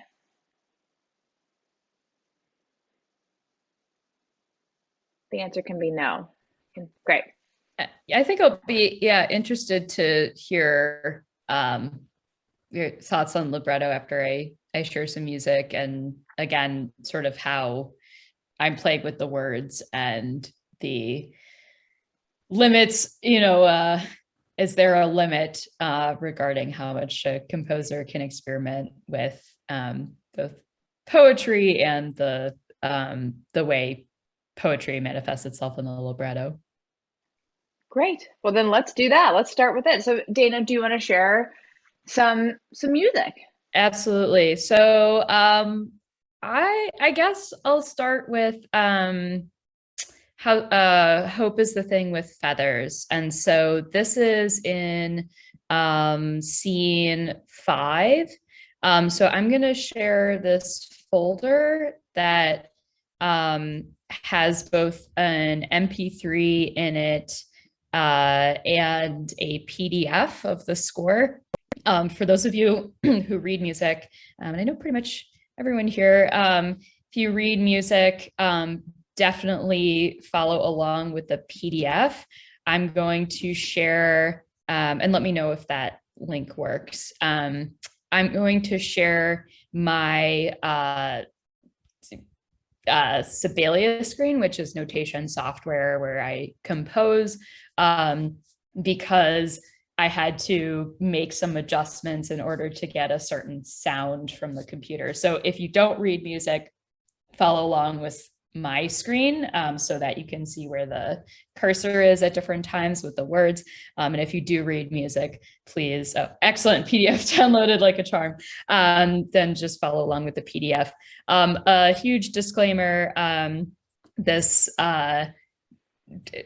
the sound that's going to come through is MIDI, which is basically a terrible computer rendering of real life sounds. And so the Emily's line you'll hear kind of sound like a terrible fake violin, and everybody else's line you'll hear sound like a terrible fake piano. So imagine, if you will, that this is being sung sort of in kind of jazz pop style by 4 singers.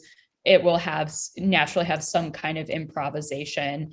The scores that this trio works with are usually pretty bare, and they just do a lot with it. So imagine this is going to be they're going to have take a little more liberty with this than, for example, like a classical performer would. So use your imagination. And Dana, before you share, I just want to give everyone a setup. So this Hope is the aria with Hope is the thing with feathers is what happens in the story. So Sue just said, I bear a sorrow that I will never uncover. Goodbye, Emily. We hear footsteps and nothing. Emily suddenly rushes towards the door, but she doesn't turn the knob or step out. And from this space is where Emily sings. So just to give you an emotional journey where we are. Go ahead, Dana. And in this moment, again, we see this hope is the thing with feathers as kind of a poem of aspiration, that she wants to have hope but doesn't. And this is an instance where we do tie her present emotion to the poetry. So again, I had to make adjustments in order to get that MIDI sound here, but it's terrible. So can everyone hear this? Hear that sound? Okay, great.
So I also want to add a disclaimer to that, or a couple notes. So it's on a ha vowel, a lot of this.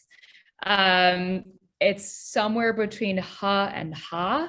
And I definitely want to play around with vowels that work with the trio. You know, oo and ah might be better in some places. And then at the end, I know on that high F for those of you who don't read music, that's the top line that Emily is singing. Excuse me, that will be hard on that vowel, and so it might change to da or la or something like that. So I'm gonna work on writing that so that it's better for the voice, but at the same time, I'd like that kind of clear enunciation or separation between each of those notes. I'd love to hear thoughts from anybody. And then, of course, I chop up the poetry sometimes. This is, 3 minutes out of 4 lines, which is part of the reason why Aiden's libretto is so short, because I really stretch out text. And this is an aria, so I will go through other text at a faster pace. And this is supposed to be kind of an elongated interpretation. Yeah. Dana, I'll start with some things that sort of that resonated with me. Putting this together emotionally and where Emily is, and in her journey. I really responded well. First off, I don't mind that you chopped up the poetry. For me, it didn't read like you were chopping up poetry. I heard the repetitions as Emily trying to figure out exactly what she's feeling. Because, when we repeat words and text because we weren't heard, we didn't get what we want, or we're still trying to understand. We're still going for that objective. So especially in this one, repeating the poetry, and even certain lines of the poetry read to me or landed on me as a human reasoning out exactly where they were. And it's going to give your singer a nice opportunity to play different emotions. She can play, yes, I am hopeful. Yes, I can still stay hopeful. I can stay hopeful. And then she can play, no, everything is despair and gloom, on the same text and the same notes because of the repeat. So what you're doing is actually playing with the tension of the emotions by keeping the text the same, which is really exciting to me, and landed really well. I also, something else that landed with me was when Emily sings with no underscoring, when it's just her voice alone. She has the without words that she sings in silence. Those moments really landed, and I would offer that you look at what text she uses when she sings alone, and is there a way of using that to either deepen her connection to the poetry, to have each line be sung in a silent moment throughout, so that we hear the whole poem in silence. You know what I mean when I'm saying that? Or is it really like an emotional moment? So just playing with what that feels like for Emily. The final thing I responded to was the unending pulse of the voices. Something about their churning resonated with me, and it felt like this undercurrent that was trying to pull Emily down. It was almost like sorrow and despair and darkness were saying, like, come with us, it's all over now. And she had something to actively resist against, and that to me was very exciting. So those are the 3 things that I resonated with. Any responses or thoughts to those beats?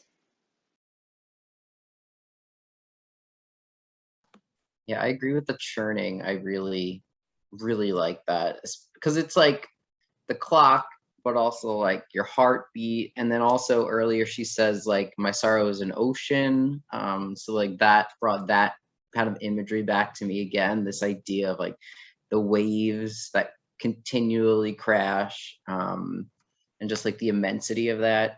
So yeah, I also, when I first listened to this, was really in love with the churning. There's no better word for it. So yeah, agreeing. Right. And Gary also agreeing, solo moments very accentuated. Final drawn out F is so dramatic, really heartfelt. Absolutely. Yeah. Dana, how is that hitting you and resonating with you? Is that feeling in line with what your goals were when you set out to write this piece? Yeah, absolutely. Definitely that kind of churning, bittersweet. I mean, the descriptor at the beginning is with a heavy heart. And so that's definitely the feeling. And I'm glad that the repetition of the text feels successful. Great. I would offer, Dana, that as you're exploring this, but maybe before you work with a director and a singer on this, is noting where some of the lifts are, so the whole thing doesn't feel heavy. That you're giving moments where you, the composer, are saying like, this moment is actually a moment where she does believe she can be hopeful. She's really playing that joy, and then the turn, so that you have your specific moments in it, and it might already be noted, but just as something to put out there for you. Would you like to play the next one? Yes, absolutely. Let me just share the link.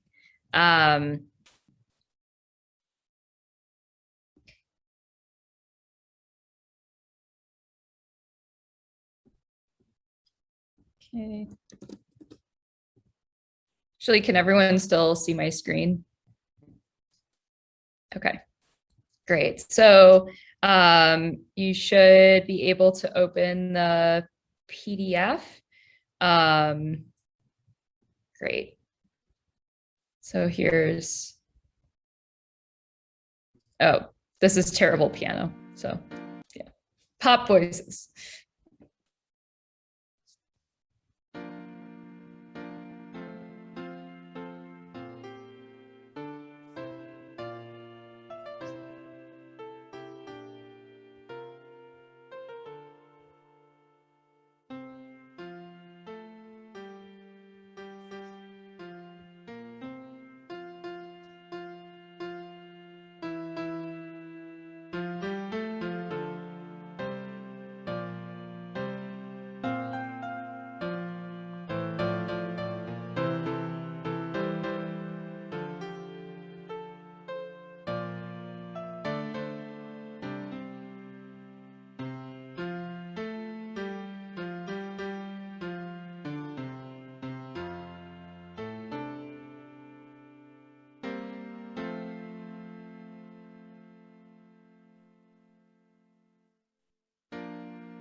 Great, great, great.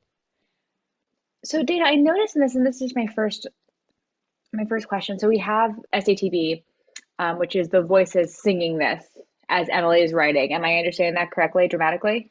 Yes. So Emily's a soprano, and then the voices are sopralto, alto, tenor, bass. Yes, but Emily is not singing this. Oh no, this is just the voices. Yeah. Right. So my wonder is, as she is writing, depending on how the voices go, could Emily vocalize? Could she ooh? Could she ah? Could she essentially switch places with the voices, since the voices so often have oohs and ahs supporting her? Could the voices be singing the text, and could Emily's emotional life live above it? Yes. And like a counter melody too, I think or sometimes with them, homophonically, so singing in the same rhythm at the same time, and then sometimes as a total counter melody, so a contrasting melodic line. I think that would be something they're really good to play with, because then you have the rest of her stuff, right? The after great pain, yeah. Yeah. So getting her to start allowing the voices, because she's so emotionally distraught.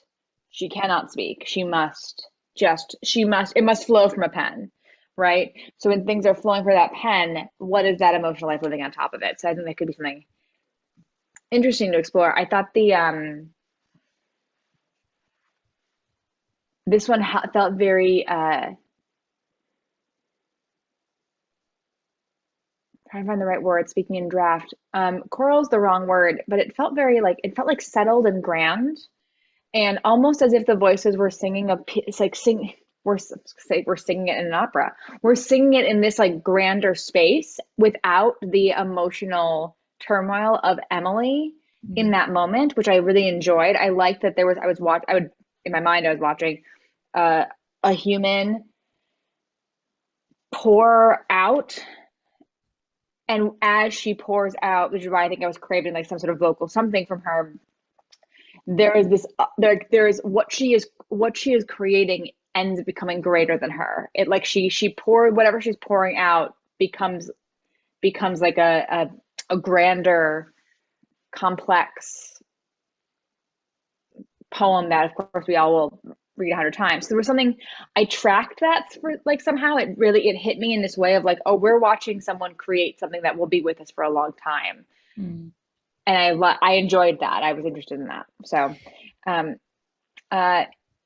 Ian says thank you. Bye, Ian. Hi, Ian, thanks for coming. Yeah, so some of the musical influences for this piece, and it didn't really appear in Hope is the Thing with Feathers, but I'm thinking a lot about the New England 19th century sounds, this kind of soundscape. And so a lot of the open fifths, a lot of hymnody, and Emily was she questioned her faith a lot and was never a religious person, but it was on her mind at different times, and she was surrounded by this music. And so I definitely want to dip into this world and have some of the kind of music that she was hearing at this time. So there's a sense of, I'm thinking a lot about community and what the community was singing at this time, and kind of honoring that New England tradition. But again, at the same time, I mean, this is going to come out through pop voices, and not through 19th century church-going crowd. And the other one, didn't had traditional harmony, but I don't think there's any part of it that would really make me think of a New England soundscape. So I definitely want to incorporate some of that into the piece, and a lot of that was the inspiration for How Soft This Prison Is. I think that came through. I feel like that came through for me. Thanks. Yeah, I'm glad to hear that. Yeah. Context. Yes, exactly. I agree. So what questions do you have, Dana, about how we're receiving this music? You've mentioned a couple times the repetition. Have we assuaged your fears that the repetition is okay? Are you like, how are you feeling right now? What do you need? I'd love to know for both of these pieces how they make you feel. And I think we talked about that churning in the first one, but one of the things that we have been talking about is capturing the complexity of the poetry, and then also making assumptions about what Emily was thinking and feeling at this time, and creating this sort of combining that drama on stage. And so I'd just love to hear reactions. And I certainly have an idea of what I'm going for, but everybody, like you said, Katherine, everybody's different, and everyone has a different perception of the composer's music. So I'd love to hear, and don't be shy now. I mean, I really would love feedback. Dana, will you unshare your screen so we can see one another? Oh, yes, better? Absolutely. No worries. I mean, I think I shared about, for me, the first one made me delightfully anxious and heartbroken, and I was really with Emily in that moment. Especially knowing that we just saw her love leave, you know, dramatically. There was an urgency in that piece that I felt with the outpouring of her feelings, and I felt like I was there. In an interesting way, this one felt a little bit, for me, a little bit more removed emotionally because we were hearing the voices sing it. So that's, I think, why I was talking about like the grandeur and the coralness of it. Like it felt almost like an out of body experience because I don't know what Emily was feeling as she wrote this, and I liked that. I liked that I didn't know exactly why she was writing it or how she was feeling, and like no one told me how to feel about Emily writing. All I got to feel was how, like, what it became, and then I could make my own assumptions, and the actor can make their own assumptions, and like that can be a dramatic moment between the two of them. So, as far as Emily's state, I think that's going to come out in the singer, and also whatever that counter melody is that you're going to play around with and how that voice works. So those are my responses. What do you think about having, so for How Soft This Prison Is, keeping this the setting and then repeating it again with the voices are a little different, and then adding Emily's line, Emily jumps in the second time and she and the voices switch, or just have this one setting. I don't think what I have now is the end of this. I think there's so much to play with here. But I mean, the end of it musically, I think about writing more, but having Emily jump in the second time during the repeat. I think that's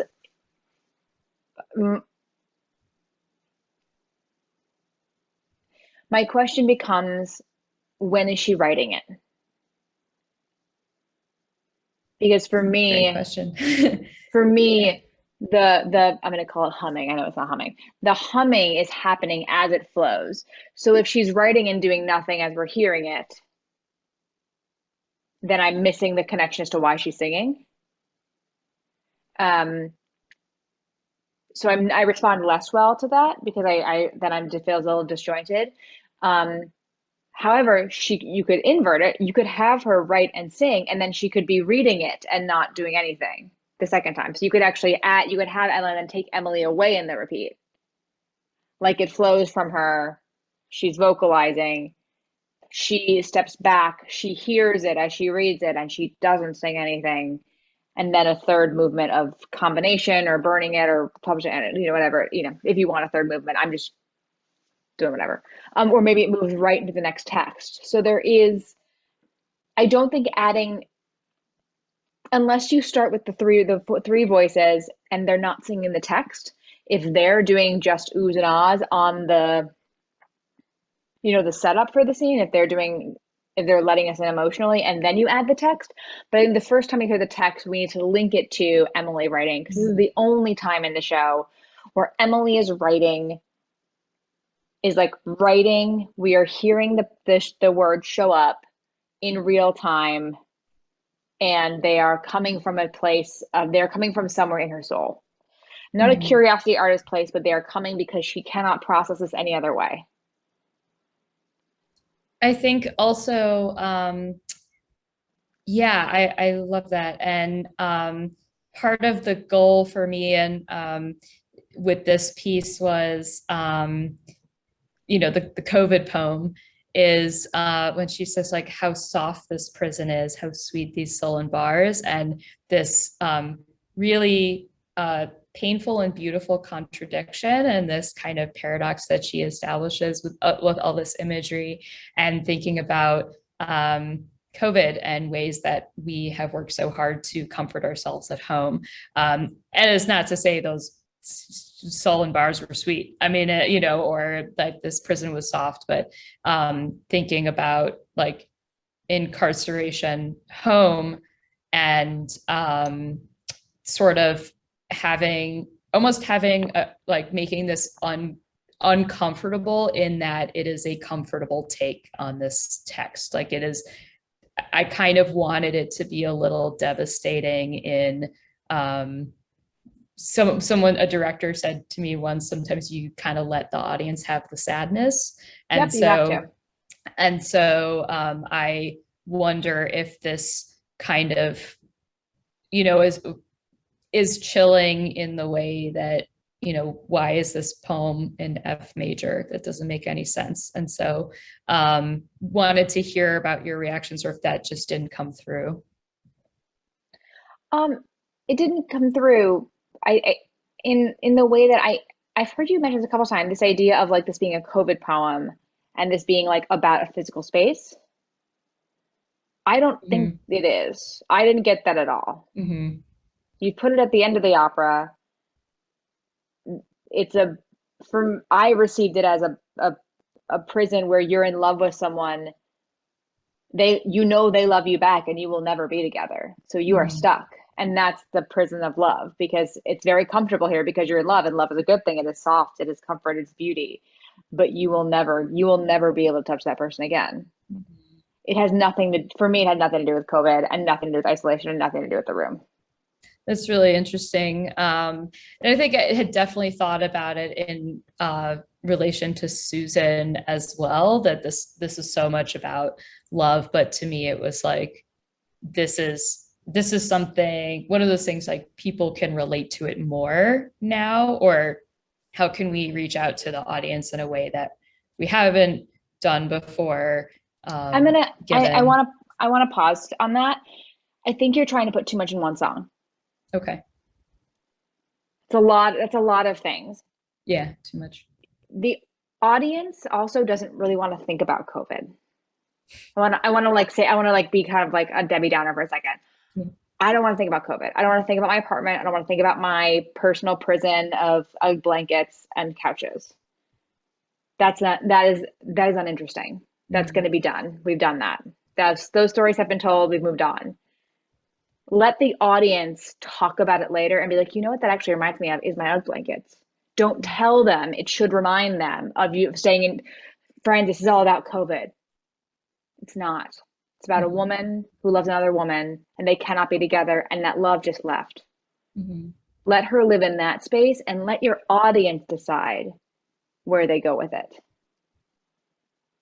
Because I don't think you're ever going to get what I'm hearing you want, which is for an audience, for this to sound like being isolated in COVID feels, and that uncomfortable comfortability of staying home. Right. I don't think you're going to get that in the way that you are asking for it. Okay. If you go for that, because everyone's isolation was also extremely different. Absolutely. Yeah. And if you talk about when you're specific, so there's universality and specificity. The specificity of Emily Dickinson, the love of her life, the specificity of Emily Dickinson and Susan getting married that day at dawn, and how Emily is feeling about that specific thing, that's what you got to play in the moment. That's what has to be written about. That's the moment you're playing. The rest of it is for the audience to figure out if they want to. Some people might be like, I don't know, I wasn't in Enfield prison at all. I walked outside, I didn't wear a mask. You're going to have anti-vaxxers at this party, and like probably, and they can see opera too, right? Like, I think you're going to end up disappointed if you keep trying to shoehorn it into this COVID thing. So I would invite you to explore it in a different way. Also because of the physical limitations of your set, like you're doing this outside, so you're not going to have walls. You are going to have a chair, a writing desk, hopefully maybe a door of some kind, and some speakers, maybe a bed. I don't know what the set's going to be, but there's no walls. There's no actual physical prison, so it has to be an emotional prison. When you do the video, have her play the emotional prison, and naturally the physical prison will marry with it.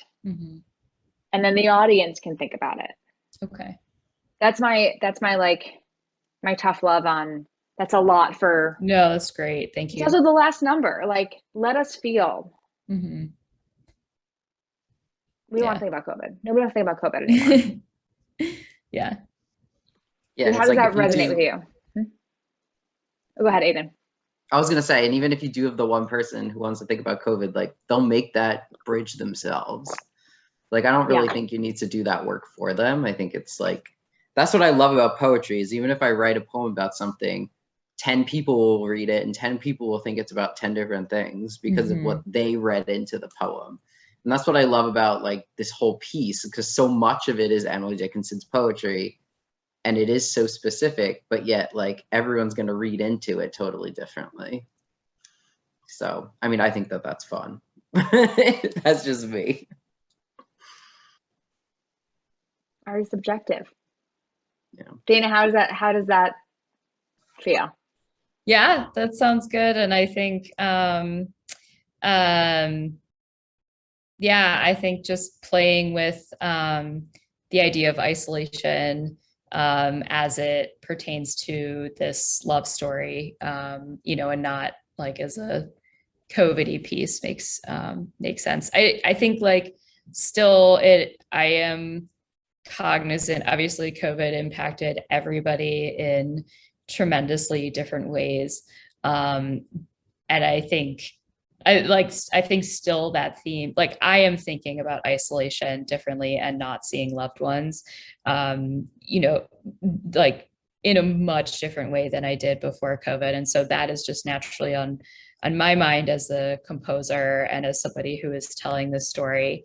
And so I think that will come out, you know, in ways that just, you know, just naturally. One thought that I had that Ron Bashford, the stage director, and I were talking about actually was having this be anachronistic, and actually for Emily's costume, having her wearing a #AloneTogether shirt and sweatpants, and you know, like as making and like that would be a COVID thing. And I think that's a big statement to make.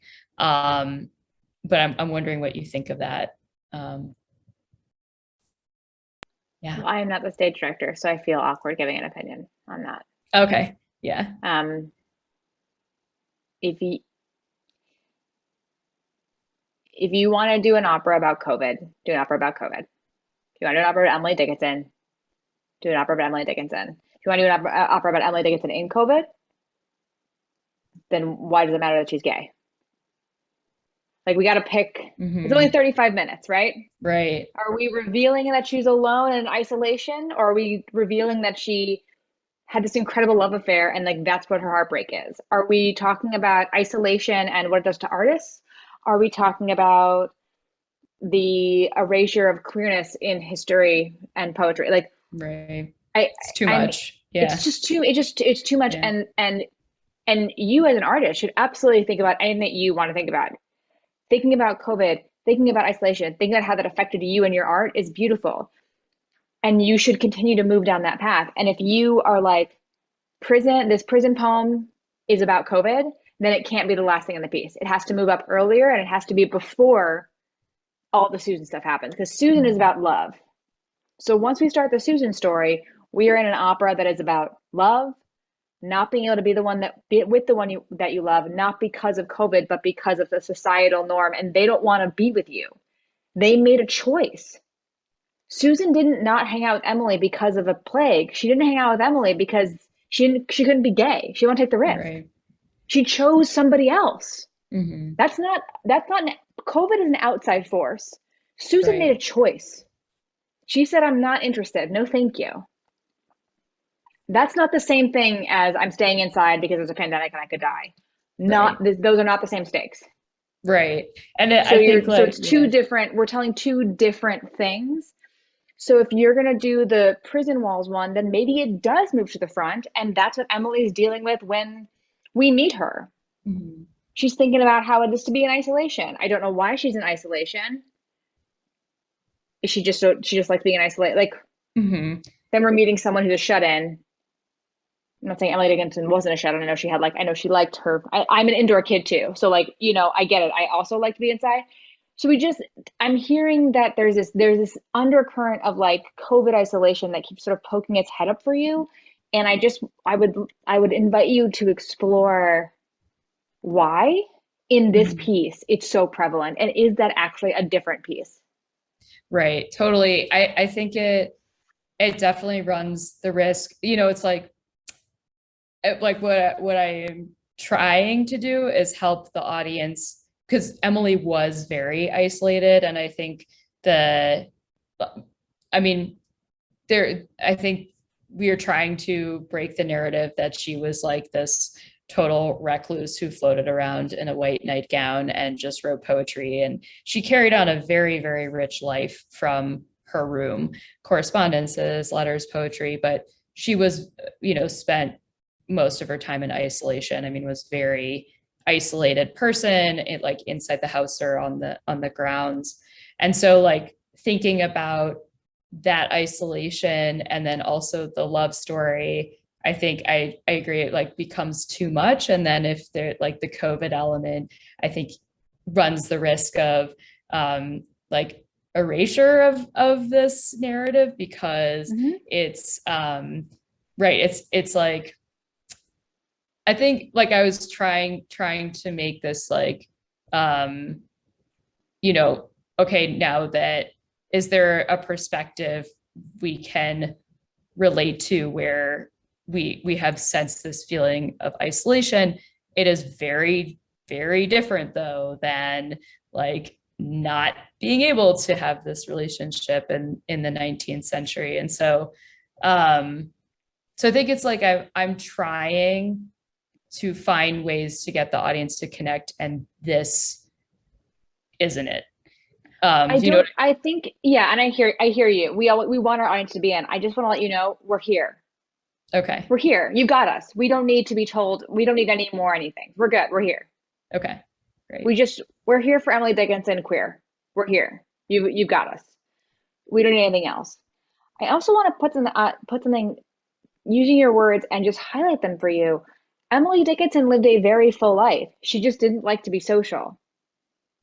She wrote to people. She hung out in her garden. She had a great life. She just was alone. I mean, I don't know if it was great. But like it wasn't a global pandemic. Those are two different kinds of isolation. That's like an introvert living their best introvert life versus an extrovert being forced into a 1-bedroom apartment and not being able to go outside because they could die. Totally. The emotional stakes are nowhere near each other. And an extrovert who is forced into their apartment is not going to watch your opera and go, oh my God, it's COVID, because the stakes aren't the same. Mm-hmm. It's like conflation. Yeah, we're anyway, just, yeah. Mm-hmm. Yeah. So, no, that makes so much sense. Yeah. Cool. I'm glad that, and thank you for sharing that. I think it's a good thing to talk out, and you're going to keep wrestling with it. But I don't think Emily Dickinson would have cared if we were in COVID. I think she would have been like, did COVID happen? I haven't left my apartment. Like, she's one of those people who like loves COVID, And sometimes I she's love got COVID the too. sourdough bread. Yeah. She already had a starter. She's been fine. She's been doing COVID before there was COVID. Yeah. Everyone's like, how do you stay shut in? She's like, what about what? Like, she already had grocery delivery. She's fine. She's fine. Yeah. She's not fine because of Susan, but she's fine for the rest of it. Mm-hmm. Totally. She didn't lose any work. It's a different situation. Right. Yeah. Thank you. That's super helpful. And I definitely also want to say, like, I totally push this COVID thing with regard to the libretto. So that's like, that's on me. Yeah. COVID doesn't show up in the libretto. Yeah, it's not there. COVID only shows up when you say, by the way, COVID isolation. Like, you could have never talked about COVID and we all would have been fine. Mm-hmm. Okay. In a great way. In a great way. I think it definitely yeah, again, has given me a different perspective on the music. And I think all life events and things that we face, I think like the art that is coming out and that is going to come out after COVID is going to be very different than it was prior to COVID. And so it's like, I think it's giving me a new perspective on the text, but also like really good to hear that it's something that I should stay away from it, and like what I have is enough, and the audience will be there for it and be able to connect with it, just as this just the queer narrative as it is. Dana, I want to lift that COVID and your experience as an artist in COVID and your feeling of isolation, which is clearly with you as you write this, is a beautiful personal experience and is in the opera already. It's in the opera because you're the opera's mom or parent. I shouldn't use gender norms. You are one of the two parents of this opera. And just like regular DNA offspring, the DNA of your experience in isolation and creating in isolation is coming through in your Emily Dickinson. It's already there. It's already there. And you can say, when you do interviews about this piece, as I was thinking about creating in isolation, I couldn't help, but think about my time in COVID where I was creating in isolation for the first time and how I felt. And that made me think of Emily. Like, it doesn't have to be either or. It's already in there. It's already in there because you are the parent. Your DNA is in there, just like Aiden's DNA is in there. The two of your DNAs creatively is what's making this piece. So you don't have to put anything else on it. You do have to tell the story. You do have to communicate and decide what that story is. And then everything needs to be in service to that. Yes, absolutely. Yeah. Aiden, do you have thoughts on that? No, I mean, I think it's so interesting because, like, again, what Katherine said, it's like no matter what you create in the end, it's like your own like thoughts about it or feelings about it are always there from the beginning. Like they're in it. And so for me, this is just like a big gay opera, and like I love that for us, and my own feelings about isolation, it's so interesting because like I had isolation way before COVID. So I relate to Emily in that way, that like I've had forced isolation for health reasons, and like that is something that I'm sure other people are coming to the story with. And like if I saw this story out of context, I would be thinking of that too. But I would also be thinking about, queer situations that I've had. And like obviously that's where I'm writing from, of like this, you love someone and maybe they love you too, but they're like, no, I'm not doing the gay thing. I can't handle it. So like there's so much in this opera, and like I feel like I don't need to add to it more than is there, because Emily's telling like a really compelling story. So yeah, I'm very excited. It's such a cool piece. I'm very, very excited. That's all I can say. Yeah, me too. Go ahead. And also I think about what I think doesn't matter. I mean, what we think doesn't matter at the end. In the end, I mean, I think about like an opera I had of mine that was performed, and afterwards someone came up to me and said, oh my gosh, the Jesus reference was brilliant. And I was like, did we see the same piece? I mean, and someone was like, what an homage to the Holy Fool. And I was like, what are you talking about? Oh my gosh. And so I think there's only, you do what you do as an artist, and you provide, I think, the best food for thought you can in the most organic and powerful and respectful and sensible way you can, and then let those interpretations live and breathe.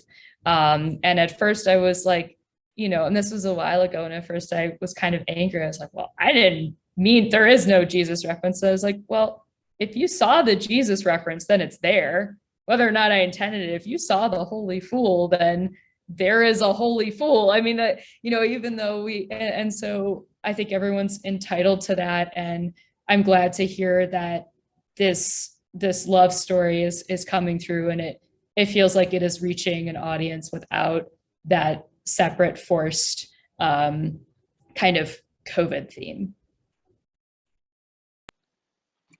Yeah, all great points, Dana. All good. I want to lift one final thing to think about, which is the character of Susan.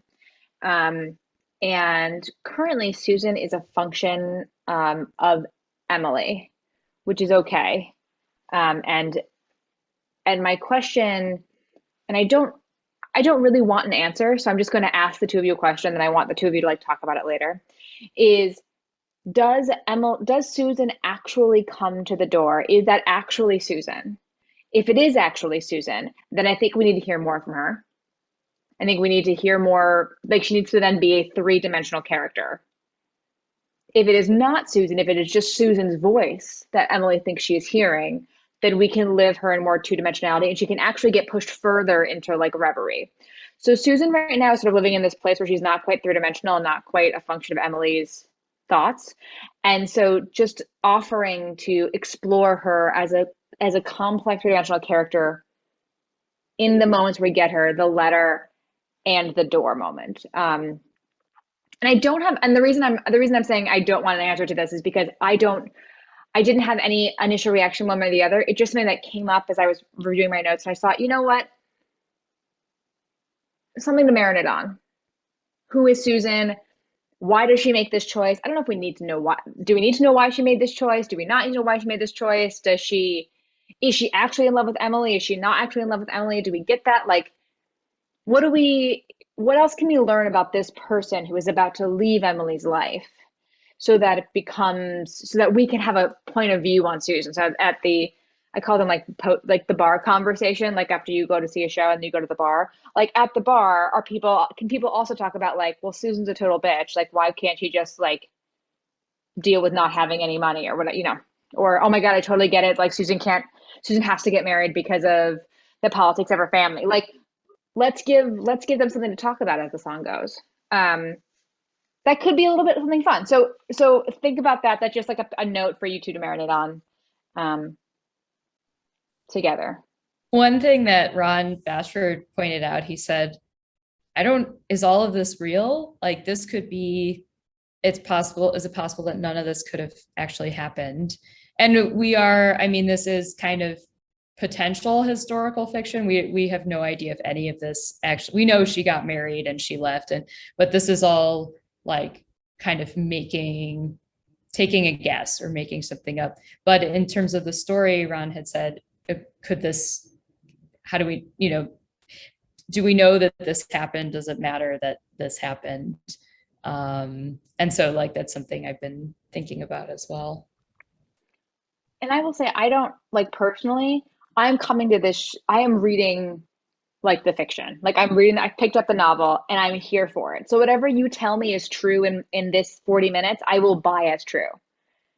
So the question that Ron's asking about, like, is this all a dream or not, is not, for me, I'm hearing that, and I'm sure you are too, I'm just sort of like voicing it again, is not about like, did this actually happen in historical fiction? I don't really care.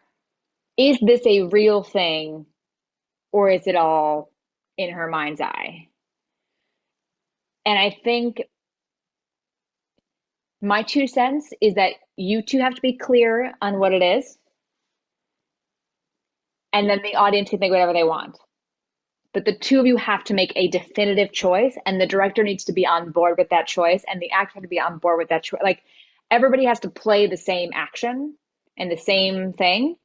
It can't be like, well, the actor thinks it's not real, and Ron thinks it's real, and Dana thinks it's not real, and Aiden thinks it's real. Like everyone's got to be on the same plane. And then if everyone decides this is not real, and everyone in the audience goes, oh my God, this is real, or vice versa, you decide this is real, and the audience goes, oh my God, this is so in her mind, she's crazy. Great. But make a very clear choice. And awesome. Like I would advocate for like putting it at the top. Great. no, this can be played one of two ways. I mean, you could also say like, this could be played one of two ways. Here are the two options. Or you say, this is how this is played. Do you think that, do you think that the, like it's possible to leave that up to the staging, if, like depending on the production, or that should impact the libretto and music as well? I think that it can depend on the production, but I think for this first production and for like, until this is a published piece of work, then people can start messing with it and doing whatever they want to it. But like, let's get the one on record on the books, right? And then people can say it was all in her mind and she's crazy or whatever. Then this can be set in a mental hospital in 2025, you know? Right. Or because you know someone's gonna do that production of it, where, you know, it can be in a white room. I don't know. It's on Mars. Like, those productions will come. Right. Right. But for, just like with Shakespeare, it is real. The ghost does appear. Yeah. Now, if a future production decides not to do that, on, you know, namaste, you do you. But Shakespeare said, Hamlet's dead, ghost appears to him. He says, avenge my murder. Great. And So this has to be very real because it is at her house. And so we have that context. Yeah. Yeah. So there you go. Yeah. Well, yeah, Dana, we can talk about this, but thank you so much, Katherine. I appreciate it. Thank you. Yes, thank you so much. This has been so helpful and wonderful and just fantastic to have you. So thank you for your time, and this feedback has just been tremendous. So I really appreciate your brilliance and expertise, and just, you know, getting involved in this project for this afternoon. So thank you for having me. Thank you for this time, and you know, let me know, reach out if you need anything else. But it was a pleasure, and thank you, Gary and Lee, for hanging out this whole time. Well done. We appreciate thank you, Gary and Lee. Yes. So, all right. Well, take care. Yes. Have a good rest of your morning, California people, and afternoon, East Coast people. So take care. Thank you again. Bye. Bye. Thanks, Gary.